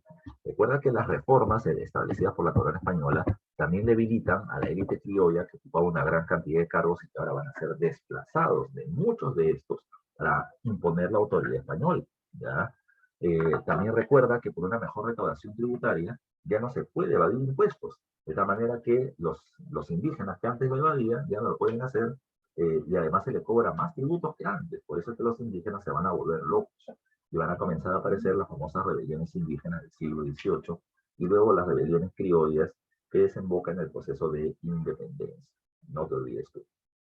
¿Ya? No te olvides tú. Ahora, cuando hablamos de este proceso, ¿ya? Cuando hablamos de este proceso, muchachos y muchachas, vamos a recordar que eso tiene consecuencias. Las rebeliones indígenas del siglo XVIII y las rebeliones criollas también del nuevo periodo, siglo XVIII, siglo XIX, que desembocan en independencia. Pregunta 9, ¿ya? Pregunta 9. A ver, dice, una consecuencia política directa de la rebelión de Tupac Amaru II fue, consecuencia política directa de la rebelión de Tupac Amaru II, ¿ya? A ver, dice, recuerda, Tupac Amaru se revela por varios factores. Uno, porque sus negocios se van a ver afectados producto de las reformas borbónicas. Ya no puede haber comercio entre Cusco y Potosí porque pertenecen a dos virreinatos diferentes. Esto afecta a la actividad del comercio que tenía Tupac Amaru.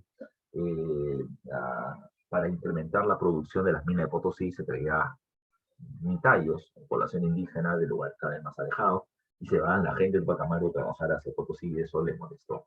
Reclamó en Lima, en la Real Audiencia, no le hicieron caso, e influenciado por ideas de la Ilustración, se termina revelando en 1780, teniendo como primera acción el asesinato del corregidor Arriaga, teniendo como error estratégico no tomar el control de la ciudad del Cusco, ¿ya? Y cuando la corona española plantea de que lo que está pasando en Cusco es una guerra de razas, que los indios quieren acabar con los españoles, ¿ya?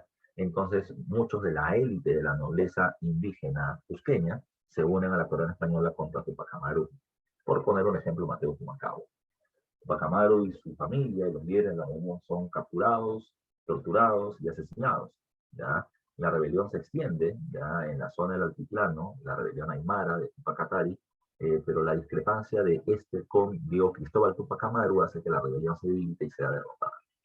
A pesar de todo, esta rebelión de poco más de 3 años tuvo una cantidad gigantesca de casi 45.000 muertos, solamente 30.000 en los 8 meses de la rebelión de Tupac Amaru. Así que la situación fue muy tensa. La corona española quería que las rebeliones crecían y crecían y crecían en número y cada vez iban haciendo más violentas. La corona decidió tomar algunas medidas, algunas reformas para evitar de que esto se agudice. Por eso es que la pregunta dice así, ¿no? Una consecuencia política directa, o sea, una medida tomada por la corona española tras la rebelión de Tupac Amaru fue, bueno, la idea era que no se desaten más rebeliones. Una primera consecuencia es esta. Tupac Amaru levantó a la gente porque los tributos eran muchos y sobre todo el denominado sistema de repartos era un abuso. Los repartos eran los productos que los corregidores obligaban a la población a terminar comprando. Y como estos se legalizaron por las reformas borbónicas, los corregidores ya no te vendían un producto, sino te vendían 3, 4 y la gente estaba hasta acá de los impuestos. La mayoría de las rebeliones son antifiscales, son contra los impuestos y más por el tema del abuso de los repartos. ¿Quién aplicaba eso? El corregidor. La gente odiaba al corregidor como símbolo del gobierno. Por eso es que los corregidores eran perseguidos para ser asesinados. La primera medida de Tupac Amaru es asesinar al corregidor de Cusco. Entonces, ante esta situación, Tupac Amaru, o tras la rebelión de Tupac Amaru, ¿qué se hizo? Se eliminó a los corregidores y se eliminó a los reparos, lo que a la gente le molestaba, ¿ya? Y en su lugar se creó las intendencias, una forma de bajar la situación. Hay una consecuencia política, se anulan los corregimientos y se crean las intendencias. También termina siendo una consecuencia política, aunque más de tipo jurídica, va a terminar siendo la creación de la audiencia del Cusco, ¿ya? La audiencia del Cusco termina siendo lo que había reclamado Tupac Amaru, un centro judicial donde la población pueda reclamar legalmente, oralmente, por los abusos que sienten en su contra y evitar las rebeliones en las calles. No le hicieron caso, la gente se puso loca y tras la rebelión de Tupac Amaru crearon la audiencia. ¿Ya? Ahora. Profe, de lo que tú me estás diciendo, yo veo las dos. Veo creación del sistema de intendencias y veo C, la formación de la audiencia. Cusco. Las dos pueden ser respuesta, las dos podrían ser fácilmente respuesta. Pero yo me he preocupado en hacer esta pregunta muy especial por una palabra. Una palabra puede cambiar el sentido de la pregunta. Y acá está la palabra. Una consecuencia política directa de la rebelión de Tupac Amaru II. ¿Ya? Entonces, ¿cuál de estas es, profe? Y la respuesta es la C. Profe, ¿por qué no puede ser la A? Te explico, ya te explico. El sistema de intendencias no es nuevo. El sistema de intendencias ya se había aplicado en la Francia borbónica absolutista, se aplicó en la España de los Borbones y en el Perú se iba a hacer, ¿ya? Se iba a hacer, ¿ya? Ahora, la rebelión de Tupac Amaru es 1780 y culmina en el Alto Perú en el 83. Y las intendencias se aplican en el Perú en 1787, ¿ya? 87, 4 años después. No fue de inmediato, ya no fue de inmediato. En cambio, tras la rebelión de los aymaras, se establece la audiencia en el Cusco en el año 84, directamente para sofocar las rebeliones del sur, que eran las que más bravas se estaban poniendo. Entonces, las intendencias eran parte de las reformas que iban a llegar, y que llegaron varios años después de la rebelión de Tupac Amaru. La audiencia del Cusco fue de inmediato aplicada en la zona rebelde, en el epicentro de las rebeliones, para poder evitar de que las rebeliones se multipliquen o se hagan más violentas, ¿ya? Por eso que la mejor alternativa en esta pregunta número 9 termina siendo la C de casa, ¿ya? La C de casa. Estas son preguntas rompecerebros, ¿ya? Pero, hay varias preguntas de San Marcos que son así. Sobre todo las preguntas un poquito más antiguas, son así. Son dos alternativas que son buenas, pero que una es más buena que la otra por una cuestión muy precisa. Y acá la palabra que cambia el sentido de la respuesta es directa. ¿Ya? Directa. A ver. Acá están sufriendo, profe, yo creí que era la A, ¿ya? Yo estaba en duda, muy bien. Si estabas en duda, está bien, ¿ya? Lo repito, estamos ahorita en repaso para ir resolviendo todas esas dudas. Estamos hablando ya de cuestiones específicas, porque estamos ya cerca del examen. A ver, nos falta la mitad y nos quedan 40 minutos. Vamos. Confía, rapidito. Pregunta número 11, ¿ya? Pregunta número 11.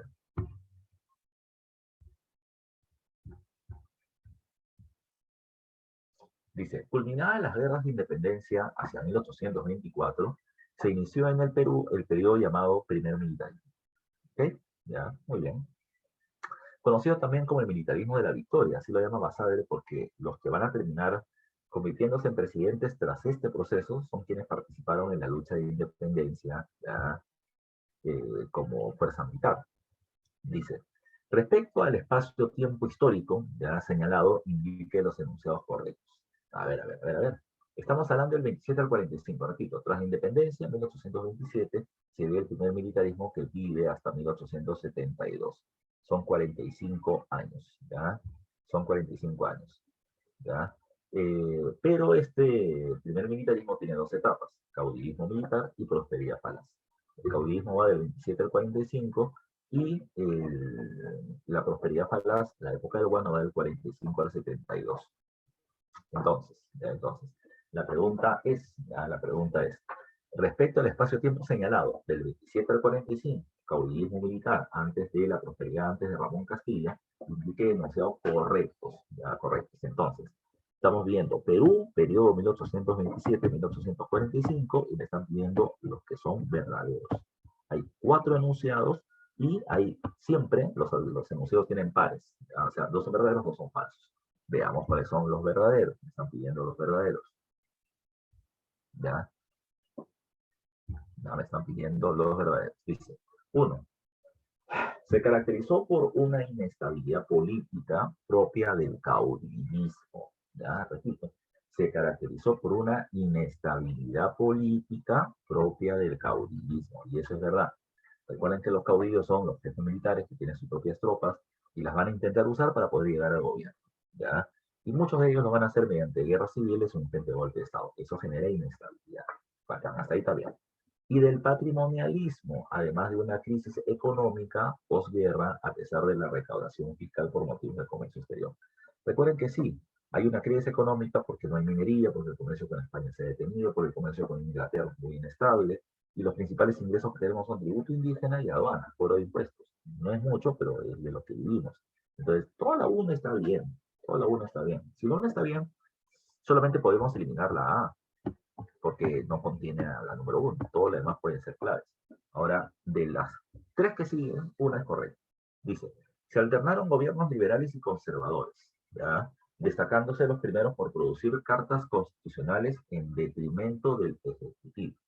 Entonces, mira tú, ¿qué es lo que pasó en este periodo? Hubo una bronca entre liberales y conservadores, sí. El gran debate era qué tipo de república o de gobierno deberíamos tener.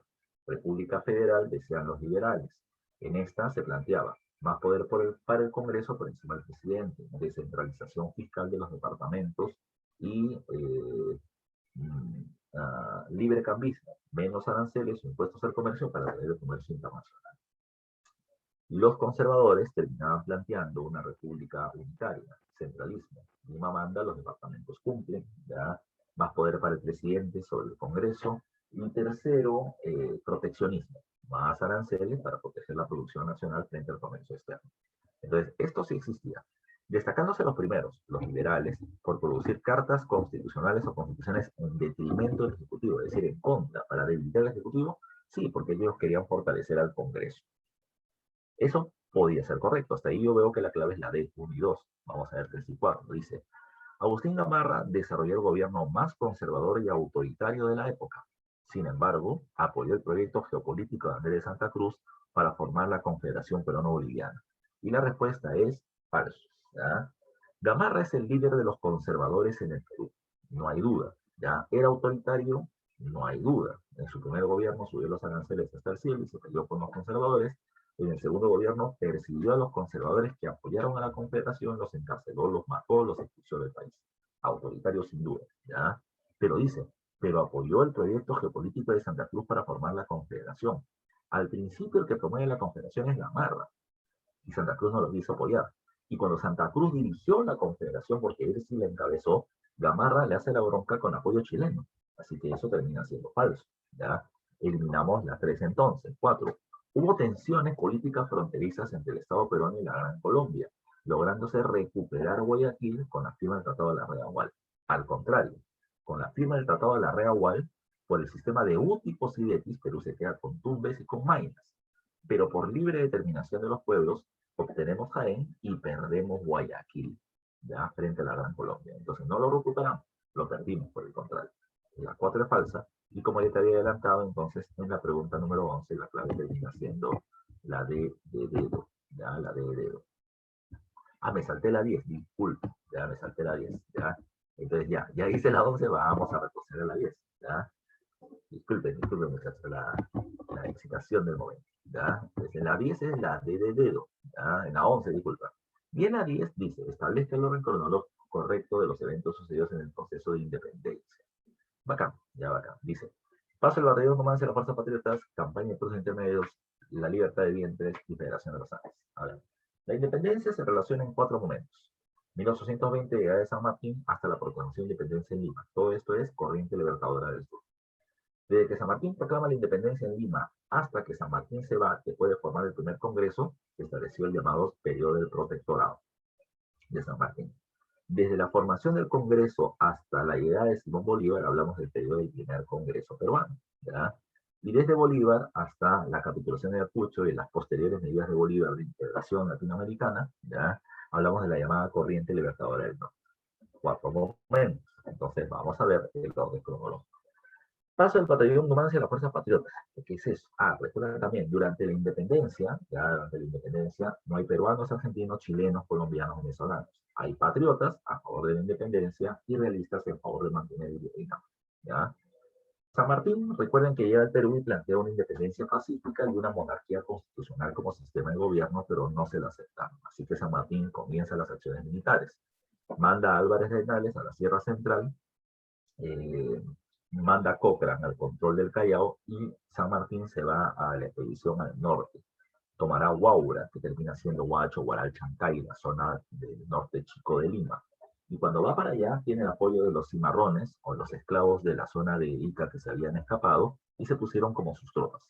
Pero también recuerden que cuando San Martín va hacia el norte, hacia Huaura, aparece el llamado Batallón Numancia. El batallón Numancia era un grupo de criollos militares experimentados en favor del virreinato que se pasaron al bando patriota de San Martín. ¿Ya? Esto engrosó y mejoró las filas de San Martín, pero esto se produce durante la corriente libertadora del sur. ¿Ya? Entonces, el 1 va en la corriente libertadora del sur, más antiguo. Campaña de los puertos intermedios. ¿Ya? Campaña de los puertos intermedios. Tras esto de la corriente libertadora del sur, repito, después de un tiempo de presiones, recuerden, después de haber rodeado Lima, los oficiales votan al virrey Pezuela en el motín de Anapuquio, la Serna es el nuevo virrey, San Martín conversa con él en la conferencia de Conchauca, pero no llegan a acuerdos por la independencia. ¿Ya? El virrey se manda a mudar de Lima con los nobles y con sus tropas, y la nobleza de Lima, temerosa de una gran rebelión popular, le pide a San Martín que entre a la capital y que proclame la independencia. San Martín lo hizo. ¿Ya? San Martín lo hizo. ¿Qué pasó entonces? El Perú es libre, independiente, viene el protectorado. En el protectorado, San Martín elimina el tributo indígena y da la ley de libertad de bienes. ¿Qué es eso? ¿Ya? Que los esclavos seguirían siendo esclavos, pero se libera de sangre esclava, ¿ya? De sangre esclava sus bienes. Así que los hijos nacerán libres a partir de la proclamación de independencia, pero podrán ejercer su libertad de manera efectiva cuando consigan la mayoría de edad, que son 25 años. ¿Ya? Esa ley se da durante la época del protectorado. Lo más importante del protectorado es el primer debate político nacional entre si debemos ser una monarquía o una república. Ya una monarquía o una república, ganando la idea republicana. ¿Ya? Chao San Martín. Entonces, hasta ahí es 1, ya 1, y luego va la 3. Después viene el primer congreso. El primer congreso tenía que establecer la constitución y en ella se debe establecer el modelo de gobierno, que fue el final del sistema republicano. Para derrotar a los españoles que todavía se encontraban en el sur, se establecen las campañas de puertos intermedios. ¿Ya? Lamentablemente las dos fracasaron y la independencia del Perú se vio amenazada nuevamente. Entonces la campaña de puertos intermedios es durante el primer congreso y es el tercer momento. Entonces hasta ahí es 1, 3, 2. Y luego viene Bolívar. Bolívar viene con el cargo de dictador, ¿ya? Con el cargo de dictador, derrota a los españoles en Junín y en Ayacucho. Y tras esto va a intentar establecer la unión de los países hispanoamericanos. Primero a través del llamado Congreso de Panamá, para intentar unir de México hasta Chile, pero no se aceptó el dominio de Bolívar y todas las medidas que quiso tomar, ¿ya? Pero por otro lado, se va a terminar estableciendo, además la Federación de los Andes, la unión de la Gran Colombia, Perú y Bolivia, ¿ya? La Gran Colombia, Perú y Bolivia, para intentar establecer esta unión política, ¿ya? Esta unión política. Que duró poco tiempo porque Bolívar también centralizó todo el poder en sus manos. Entonces la Federación de los Andes es al final. ¿Cuál es la respuesta entonces? Primero es Batallón Numancia, luego Libertad de Dientes, luego Puertos Intermedios y Federación de los Andes. 1, 3, 2, 4, y la clave termina siendo la B de Besito. ¿Ya? Que ya me lo habían dicho hace un rato también, ¿ya? Cuando me saqué las preguntas. ¿Ya? En la 10 es la B, no la A. Ya es la B de beso, como bien dice Diego Rivera. A ver, vamos a la 12. Dice, pregunta número 12. Señale a continuación los hechos que se dieron en el gobierno de José Agustín Echenique. Y estamos en la época de la prosperidad falaz o la época del guano. Recuerda que antes de la prosperidad falaz se vivió la llamada anarquía. ¿Ya? La llamada anarquía. Militares se pelearon constantemente por el control del gobierno, ¿ya? Por el control del gobierno, pero ya de una manera muy intensa entre 1841 y 44. Ramón Castilla asumió la presidencia de la República, ya, y lo que hizo fue comprar la estabilidad del Perú. Repartió el dinero del guano a través de la ley de la consolidación de la deuda interna y repartió cargos de gobierno a través de la creación de múltiples municipios, ¿ya? Siendo esto lo más importante, comprando, repito, la estabilidad a través de estas medidas. También se inició la inmigración de los chinos y varias otras medidas más. Como Castilla no podía reelegirse de manera inmediata, respaldó la candidatura de José Agustín Echenique, quien pasa a gobernar, ¿ya? Quien pasa a gobernar. Pero la pregunta es precisamente por él. A continuación señale los hechos que se dieron durante el gobierno de Echenique. 4 enunciados me están pidiendo lo verdadero de la época de Echenique. Dice, estalló el escándalo por el sobrepago de la deuda interna, ¿verdad? Él tenía que pagar 7 millones y después de 3 años había pagado 7 más 17, ¿ya? Entonces hubo un sobrepago. Ese es el famoso escándalo del pago de la consolidación de la deuda interna. La gente consideró que los conservadores como Echenique eran corruptos y Ramón Castilla aprovechó el momento y dio un golpe de Estado al que bautizó como Revolución Liberal, una guerra civil. La una es correcta. Si la una es correcta, entonces puede ser la O o la T. ¿Ya? Dice, 2. Se inició el sistema de enganche con los trabajadores chinos. No, eso se inicia con el primer gobierno de Ramón Castilla. Así que si la 2 no es correcta, la clave debe ser la D.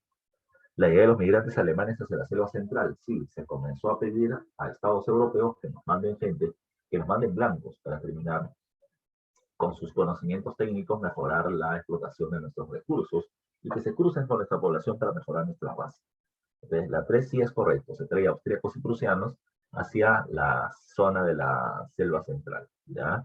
Dice 4, España fue derrotada en su interés por controlar el guano. No, la guerra contra España la va a dirigir o la va a terminar encabezando Mariano Ignacio Prado tras dar un golpe de Estado a Juan PC, ¿ya? No te olvides tú. Entonces, en la pregunta número 11, o 12, disculpa, la correcta termina siendo la 1 y la 3, ¿ya? Que termina siendo la D de dedo, ¿ya? A ver, ¿ya? 12 de dedo, perfecto, ¿ya? A ver, ¿qué más hay que tomar en cuenta? Pregunta número 13. Dice, el partido civil, nació como consecuencia de la firma del contrato Dreyfus, ¿ya? Y tenían diferentes propuestas con respecto al control del Estado, en el aspecto político planteado. A ver, ¿ya? Entonces, mira tú. Allá, a ver. Eh, Durante la propiedad paga, recuerden que el gran tema de fondo es la venta del guano que va a terminar generando gigantescas ganancias. El sistema que mayores beneficios le dio al Estado peruano es el sistema de consignación. El Estado entregaba el guano a casas comerciales a cambio de un porcentaje. El contrato Gibbs, ya del primer gobierno de Castilla, le daba al Estado peruano el 80% del precio de venta del guano. En su segundo gobierno, Castilla le entregó el comercio del guano a empresarios peruanos. Pero después de la guerra contra España, en la que habíamos ganado, pero la situación económica del Perú comenzó a desmejorar por la presencia del salitre y la menor cantidad de venta de guano, el gobierno de José Balta y el ministro Nicolás de Piérola firmaron el sistema del monopolio. Una sola casa comercial, los derechos franceses venderían el guano y los peruanos comerciantes se perjudicaron. Ellos crearon el Partido Civil, por eso dice acá, el Partido Civil de los ex consignatarios peruanos nació como consecuencia de la firma del contrato de derechos. Y ellos, el Partido Civil, tenían diferentes propuestas con respecto al control del Estado. O sea, ellos tenían una visión diferente a cómo debería gobernarse el país en el aspecto político planteado. ¿Ya? En el aspecto político planteado. Primero, el gran cambio del Partido Civil es que ya no van a gobernar militares y plantean, por lo tanto, un gobierno más moderno. ¿Qué implicaba más moderno? Una burocracia profesional que dirige el gobierno, ¿ya? Que dirige el gobierno, especializada en la dirección del gobierno. Una economía más austera, que se gaste menos, pero que se gaste de manera eficiente porque no tenemos tanta plata como antes, ¿ya? Seguir un modelo de modernización económica a través de la banca y la industria, a través del modelo de los Estados Unidos. Pero la pregunta me dice por lo político. Dice entonces, una modernización del Estado controlada por una burocracia profesional. O sea, la idea ya no era tener amigos en el gobierno, militares a los que le dé un favor, sino gente profesional que sepa qué es lo que tiene que hacer en su chamba, por lo tanto, para ser eficiente su gobierno. Esa era la propuesta del Partido Civil. Y eso es lo que van a plantear en el punto político. Esa debería ser la clave. B, la presencia del ejército solo en la defensa de las fronteras. Eso sí se hace, eso lo hace Manuel Pardo, ¿ya? La Guardia Civil dirigirá, digamos, el orden interno, algo así como la policía, y el ejército solo en las fronteras. Pero también evitaba Manuel Pardo intento de golpe de Estado en su contra. C, el control de la comercialización de los fertilizantes por los empresarios nacionales. Eso también se hizo. En 1876 se rompe el monopolio de los Dreyfus a través del contrato Rafael, y en el proceso de su gobierno se establece la nacionalización de las salitreras, para que solo lo exploten comerciantes o empresarios peruanos. Pero se hizo, pero eso es más económico, no político. Y de la modernización de los centros de estudios superiores para generar más riquezas. Eso también se hizo a través de la creación del Colegio de Ingenieros Civiles y de Minas para explotar las minas, lo que debe de hacer la UNI. Pero eso es educativo, hasta económico si quieres, pero político no. En el aspecto político, la mejor clave termina siendo la A de avión en la pregunta número 13. En la pregunta número 13. Pregunta número 14. ¿Ya? Pregunta número 14. A ver, ¿qué tenemos en la pregunta número 14? En la pregunta 14 me dice, la Guerra del Pacífico se produjo entre 1879 y 1883. En el contexto del expansionismo geopolítico y del imperialismo británico. Claro, recuerda que Inglaterra va a ser un participante importante de la guerra, porque Inglaterra va a terminar cobrando, ¿ya? O Inglaterra va a terminar requiriendo el salitre que había entre Bolivia y Perú. El salitre era un fertilizante, pero a la vez junto con la pólvora servía para poder hacer municiones, un producto importante para esa condición, para esa característica. Pero eso tienes que sumarle otra cosa. El salitre era explotado por capitales o por empresarios chilenos y la Casa Gibbs de Inglaterra. Pero como ellos venían perdiendo espacio ante la mayor política agresiva, expansionista, comercial del Perú, la Casa Gibbs se va a terminar convirtiendo en el intermediario, para que Chile le venda solo a Inglaterra el recurso salitre, e Inglaterra va a terminar apoyando a Chile para que se militarice y tome el control de los territorios salitreros. Entonces, hay un expansionismo geopolítico porque Chile se expande, pero hay una intervención del imperialismo británico porque impulsa la presencia o la expansión chilena con el objetivo de obtener salitre. Respecto a dicho conflicto, indique el enunciado correcto. Entonces, la pregunta es, ¿de qué tema estamos hablando? Y la respuesta termina siendo la guerra del Pacífico, la guerra del Guadalajara Salitre, la guerra contra Chile. ¿Ya? ¿Qué me están pidiendo? Me están pidiendo el enunciado correcto. ¿Ya? Ya tengo que encontrar el verdadero. Dice, el Estado peruano limitaba con el Estado chileno antes de la guerra del Pacífico. Falso. ¿Ya? El Perú limitaba al sur con Bolivia. Cuando Chile le quita territorios a Bolivia en el sur, recién vamos a tener contacto con ellos. ¿Ya? B, el imperialismo inglés no manifestó intereses comerciales en Sudamérica. Falso. ¿Ya? Inglaterra quería el salitre y por eso respaldó a Chile. Dice, C, el Estado chileno ambicionaba la salitrera Antofagasta y Tarapacá. Verdadero. Quería esos territorios, quería el control de salitre, porque ya estaba un acuerdo previamente establecido con Inglaterra también. ¿Ya? Así que la C es verdadero. D, la causa principal del conflicto fue el impuesto de los 10 centavos establecido en Bolivia.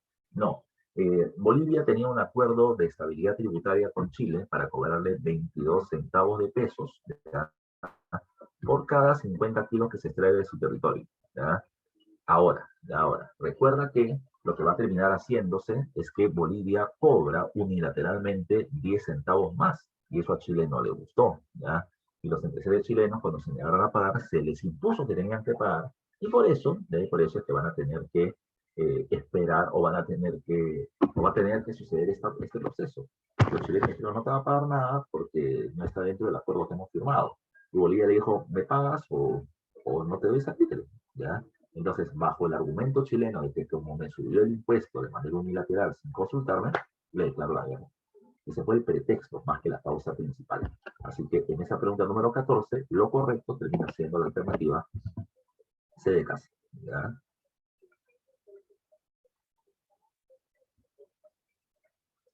A ver, pregunta 15. ¿Ya? Pregunta 15, muchachos y muchachas. ¿Ya? 14C, como está diciendo Kevin Chile. Muy bien. 15. Establezca la relación correcta entre el gobierno de la reconstrucción nacional y el hecho que se identifica con él. A ver, recuerda que la reconstrucción es el periodo posguerra contra Chile. En este periodo gobiernan caudillos, militares como Cáceres, ¿ya? Y civiles como Piedras. ¿Ya?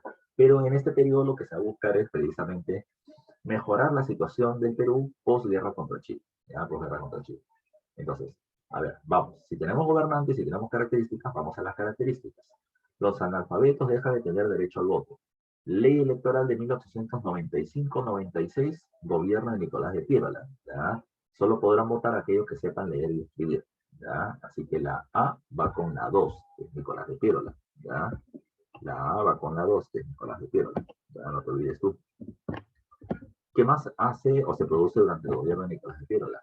El boom del caucho y el boom del azúcar. Ya se incrementa la exportación de este recurso durante este periodo.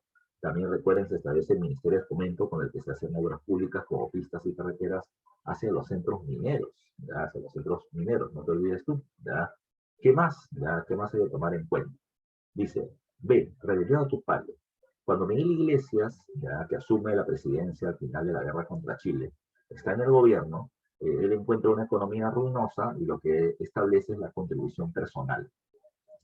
Y Atusparia, en la zona del Callejón de Guaylas en Ancash, va a terminar argumentando de que esa medida en realidad terminó siendo una forma de restablecer el tributo indígena. Y por eso mismo es que va a terminar Atusparia rebelándose, ya la población del callejón de Guaylas rebelándose.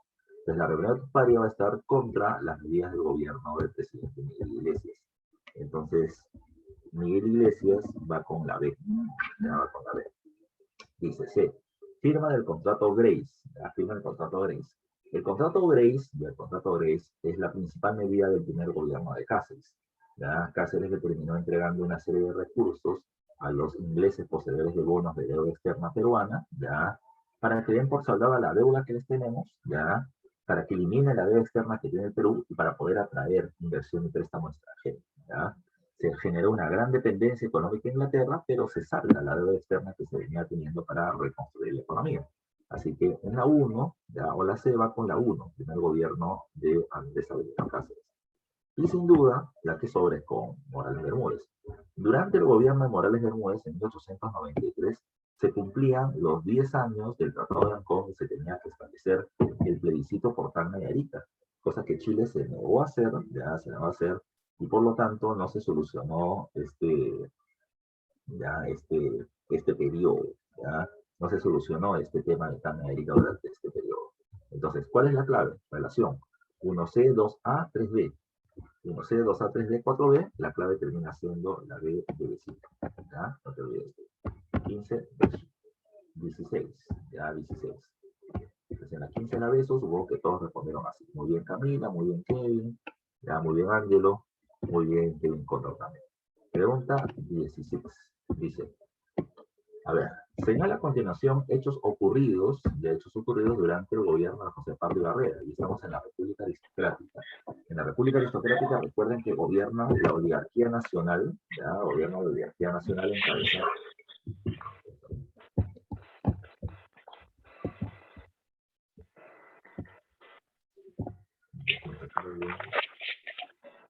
Rubén Baltasar, por favor.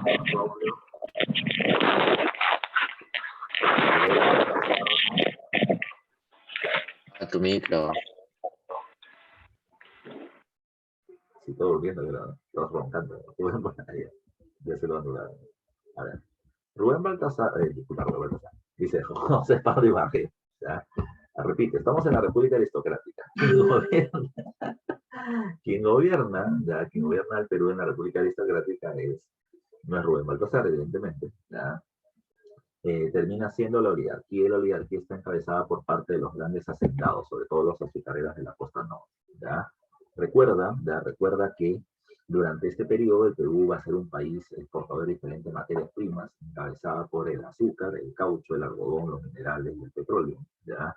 Que estamos muy dependientes de Inglaterra hasta el inicio de la Primera Guerra Mundial en 1914 y luego progresivamente vamos a ser más dependientes de los Estados Unidos.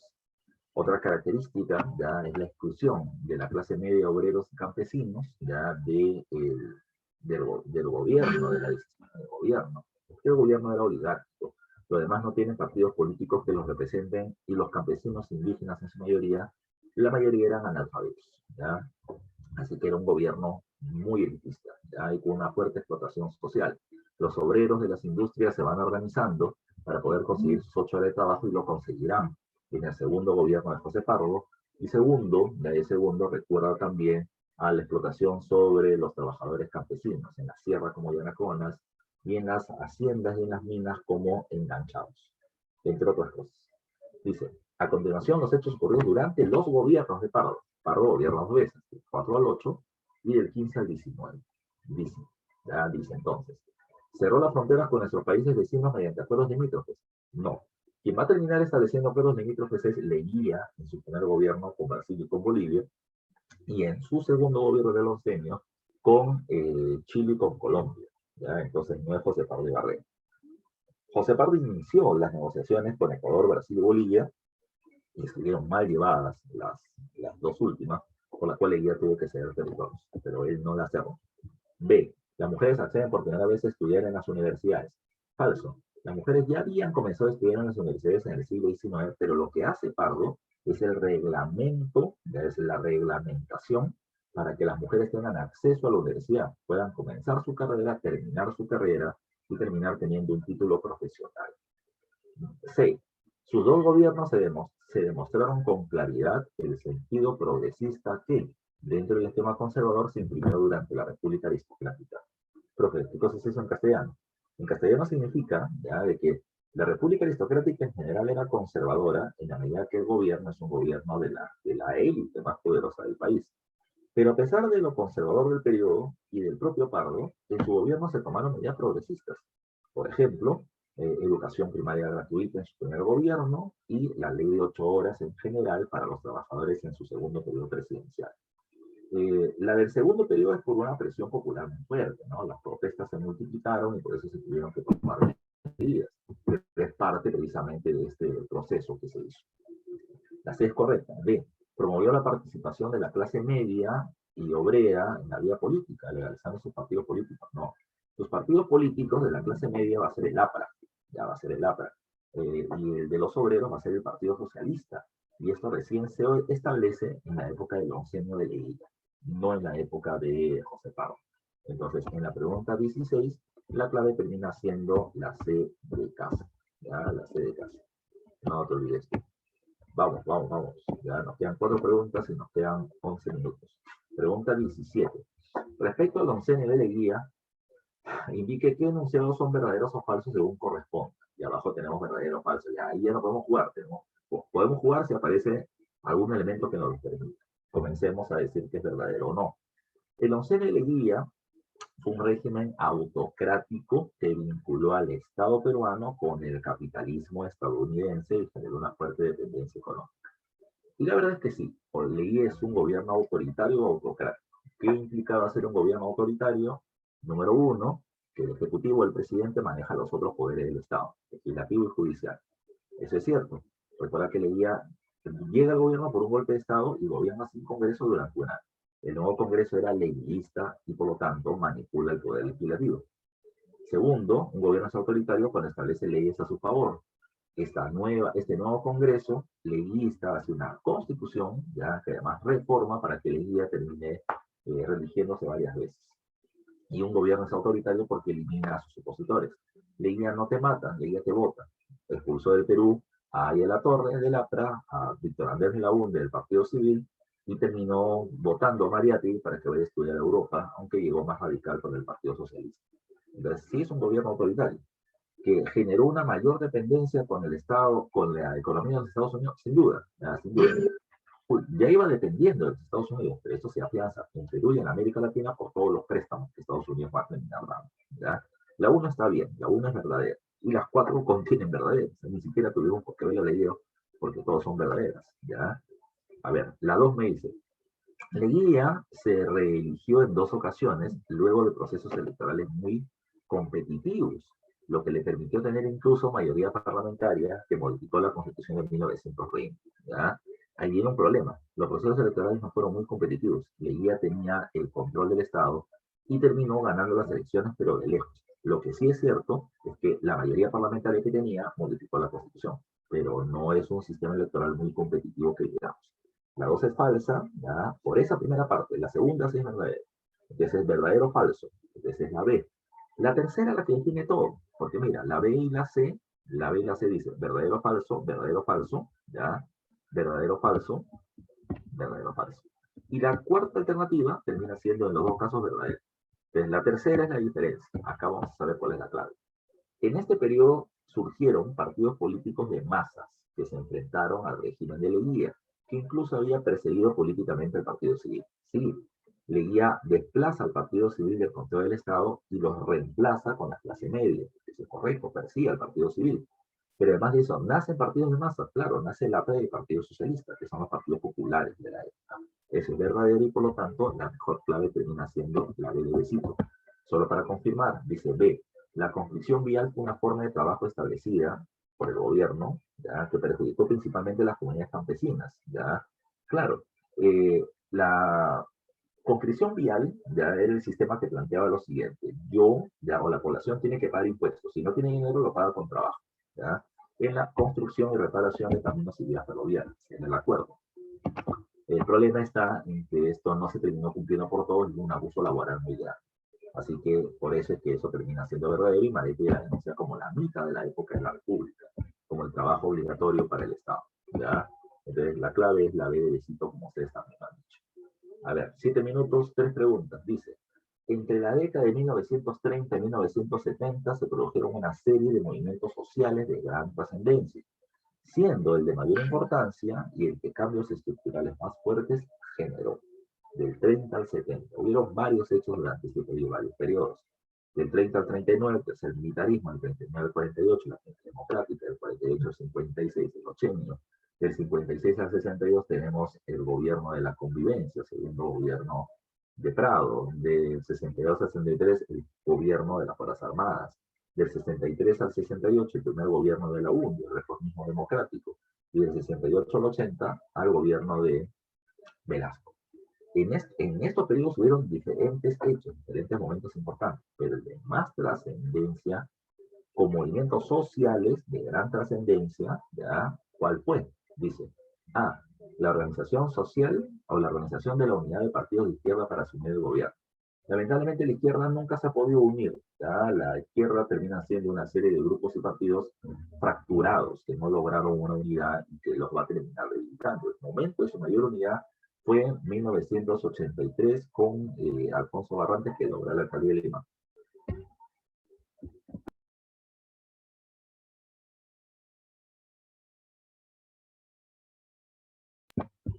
B. El ascenso de la burguesía industrial nacional al gobierno desplazando a los hacendados. ¿Ya? El ascenso de la burguesía industrial nacional al gobierno desplazando a los hacendados. Mira, la burguesía nacional logra llegar al gobierno en la primavera democrática y en el segundo gobierno de Prado. Y en ambos momentos desplaza a los hacendados, pero no los puede desplazar por completo. Siempre va a haber una pelea entre ellos. ¿Ya? Pero además, este es un caso político, más no es un movimiento social. ¿Ya? Social, no es social, es político, económico, ¿ya? Pero no social, ¿ya? No es de masas. ¿Ya? Dice, C, la exigencia popular por el desarrollo de la reforma agraria. Sí, las protestas populares por la reforma agraria se vienen teniendo de la década del 20, más desde finales del siglo XIX, ¿ya? Pero se hicieron cada vez más fuertes a partir de la década del 60. El 62, con la toma de tierras en el Valle de la Convención en el Cusco, con Hugo Blanco, con la ley de bases de la reforma agraria, con las protestas en la época del gobierno de la UNE, con las guerrillas del año 65, y finalmente con la reforma agraria del año 69. La década del 60 es el momento álgido de estas protestas sociales que llevaron al proceso de la reforma agraria. Pues en la 18 la clave es la C. La multiplicación de movimientos guerrilleros de influencia cubana. Eso se produce en los 60, años 62-63, el ELN de Héctor Béjar, ya es un grupo guerrillero que surge. Y en el 65 ya aparece la guerrilla del movimiento de izquierda revolucionaria o APRA rebelde de la Constitución. Derrotados finalmente, pero terminaron siendo movimientos, repito, de influencia cubana. Eso es correcto, pero la multiplicación durante todo este periodo, no, es solamente durante 3 años, 4 años, ¿ya? Un evento mucho más largo, de mayor extensión, de mayor movilización social, por el tema de la exigencia de la reforma agraria del Perú, ¿ya? 18 CDKs. Vamos, 19, faltan 2, se me quedan 4 minutos antes que comience el leído su explicación en el Congreso, ¿ya? Dice, 19. La primera medida tomada, ¿ya?, por el recién ascendido gobierno de Alan García, ¿cuál fue? Mira, cuando Alan García llega al gobierno, ya muchas esperanzas de la población se cifraban en él. Ya la idea de que solo él para salvar al Perú, ante la crisis que veníamos teniendo, generó muchas expectativas. La primera medida que toma Alan García termina siendo la duplicación de los salarios a los trabajadores del Estado y por ende también a los trabajadores privados.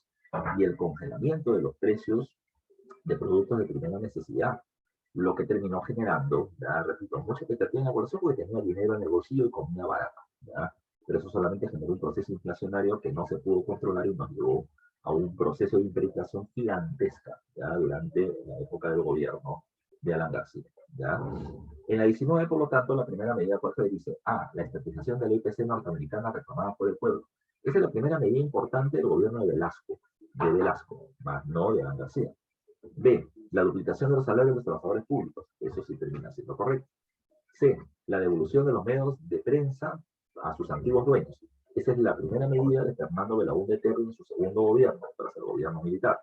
Y la D, la aplicación del shock económico de tendencia neoliberal, es la medida establecida por Fujimori. Todas las que están acá son primeras medidas de nuevo gobierno, pero en diferentes etapas. Velasco, Alan, Belaúnde, segundo gobierno, y Fujimori, ¿ya? Así que la clave en la pregunta 19 termina siendo la B de Bessi. Y nos vamos con la pregunta número 20. ¿Ya? Con la pregunta número 20. Estamos con la 19, la B de Bellido. Vamos a ver si ella se queda o se va. ¿Ya? 20. La siguiente caricatura. Uy, ¿qué pasó? Me comí la caricatura. ¿Dónde está la caricatura? ¿Ya? ¿Dónde está la caricatura? No la puse. Vamos a buscar la caricatura rapidito para que la puedas observar. Dice, la siguiente caricatura hace referencia a uno de los momentos más álgidos del gobierno de Fujimori. Ya, yo me acuerdo cuál es la caricatura. Vamos a ponerla ahorita.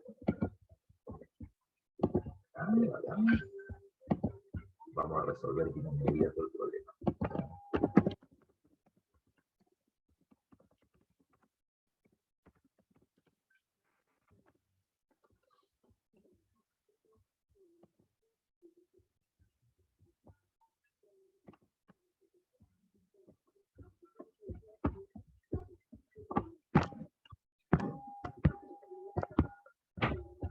Ya me pasó. Vamos a verlo entonces. Esta es la caricatura que debió estar ahí. Ya no se pegó. Es esta que está acá. No sé si la logras ver. Es una caricatura de Caretas, si me das la memoria, ¿ya?, de la revista Caretas, en donde aparece en un solo saco, con una sola camisa, Fujimori y Montesinos. ¿Ya? Fujimori y Montesinos. ¿Ya? ¿Por qué se pone así? ¿Por qué aparece esta caricatura? ¿Ya? ¿Por qué aparece esta caricatura? Ahora volvamos a la pregunta. ¿Ya? La pregunta terminaba siendo la siguiente caricatura presentada hace referencia a uno de los momentos más álgidos, más tensos del gobierno de Fujimori, siendo aquella que guarda relación con. Bueno, lo que pasa es que a finales del gobierno, ya en el año 2000, cuando Fujimori se había reelegido, por primera vez aparece en una entrevista Alberto Fujimori y Vladimiro Montesinos, que eran considerados como socios leales por el control del Estado, que aparecieron con el mismo terno, con el mismo tipo de vestimenta, uno frente a otro conversando. Entonces, se les comenzó a poner como si ellos fueran siameses, o sea, como si fueran la misma persona, ¿ya? O como si ocuparan el mismo cuerpo en el momento de tomar decisiones. Por eso mismo que lo ponen como siameses, ¿ya? Como siameses. No es que uno tuviera más poder que el otro, sino que los dos compartían el poder, ¿ya? Compartían el poder. Entonces, eso hablaba de la corrupción, que no era solamente ligada a una persona, sino a los dos personajes más poderosos del país de ese momento, ¿ya? Entonces, repito, ¿ya? ¿Esto guarda relación con qué? El control del poder de los gobiernos regionales del centro. No. El más grande escándalo de corrupción de la época, claro, cuando aparecen los famosos Vladivideos, ¿ya? Los Vladivideos no era solamente una cuestión que Montesinos extorsionaba y corrompía gente, sino que también era conocido por el pueblo Fujimori, porque los dos eran parte del gobierno, porque los dos eran lo mismo. Por eso es que los ponían juntos a ambos, ¿ya? El inicio de las buenas relaciones económicas con Estados Unidos la tuvimos desde el inicio del siglo XX y se mantuvo durante todo el siglo XX, ahora cambiando cada vez más un poquito hacia China. Y la temprana reinserción del Perú en la economía internacional. No, eso es al principio del gobierno Fujimori. Esta caricatura está en un contexto y está, repito, ya repito, en la época final del gobierno donde se muestra precisamente la corrupción. ¿Ya? Ahí sí se me pasó la imagen, no sé por qué no se pegó, pero es esa que te estoy mostrando. Entonces, en esta pregunta número 20, la clave correcta termina siendo la B de Béjar, que ya no es ministro de Relaciones Exteriores. ¿Ok? Entonces, esto es lo que tenemos que hacer de manera muy rápida ya esta semana. La siguiente semana vamos a tener un repaso semejante, ya semejante. Insisto, hoy día tú has podido evaluar, ya has podido evaluar qué tan frescos están los conocimientos que has tenido, ¿ya? Si tú ves de que hay temas que ya te estoy hablando y tú ni te acordabas, entonces son temas que tienes que repasar, ya hoy día en la tarde, hablé con fuerza, estamos en las últimas fechas. Y la siguiente semana vamos a hacer preguntas que casi van a ocupar los mismos temas, ya 20 preguntas diferentes con temas semejantes y lo tienes que ir repasando para poder saber de que ya estás expedito para el momento del examen. Ok, muchachos, los dejo acá porque ustedes ya tienen una próxima clase y nos vemos la próxima semana. Ok, cuídense mucho, nos vemos. Nos Camila, ya. Nos vemos Kevin, cuídate. Miren, nos vemos hasta la próxima semana. Chao muchachos con todos.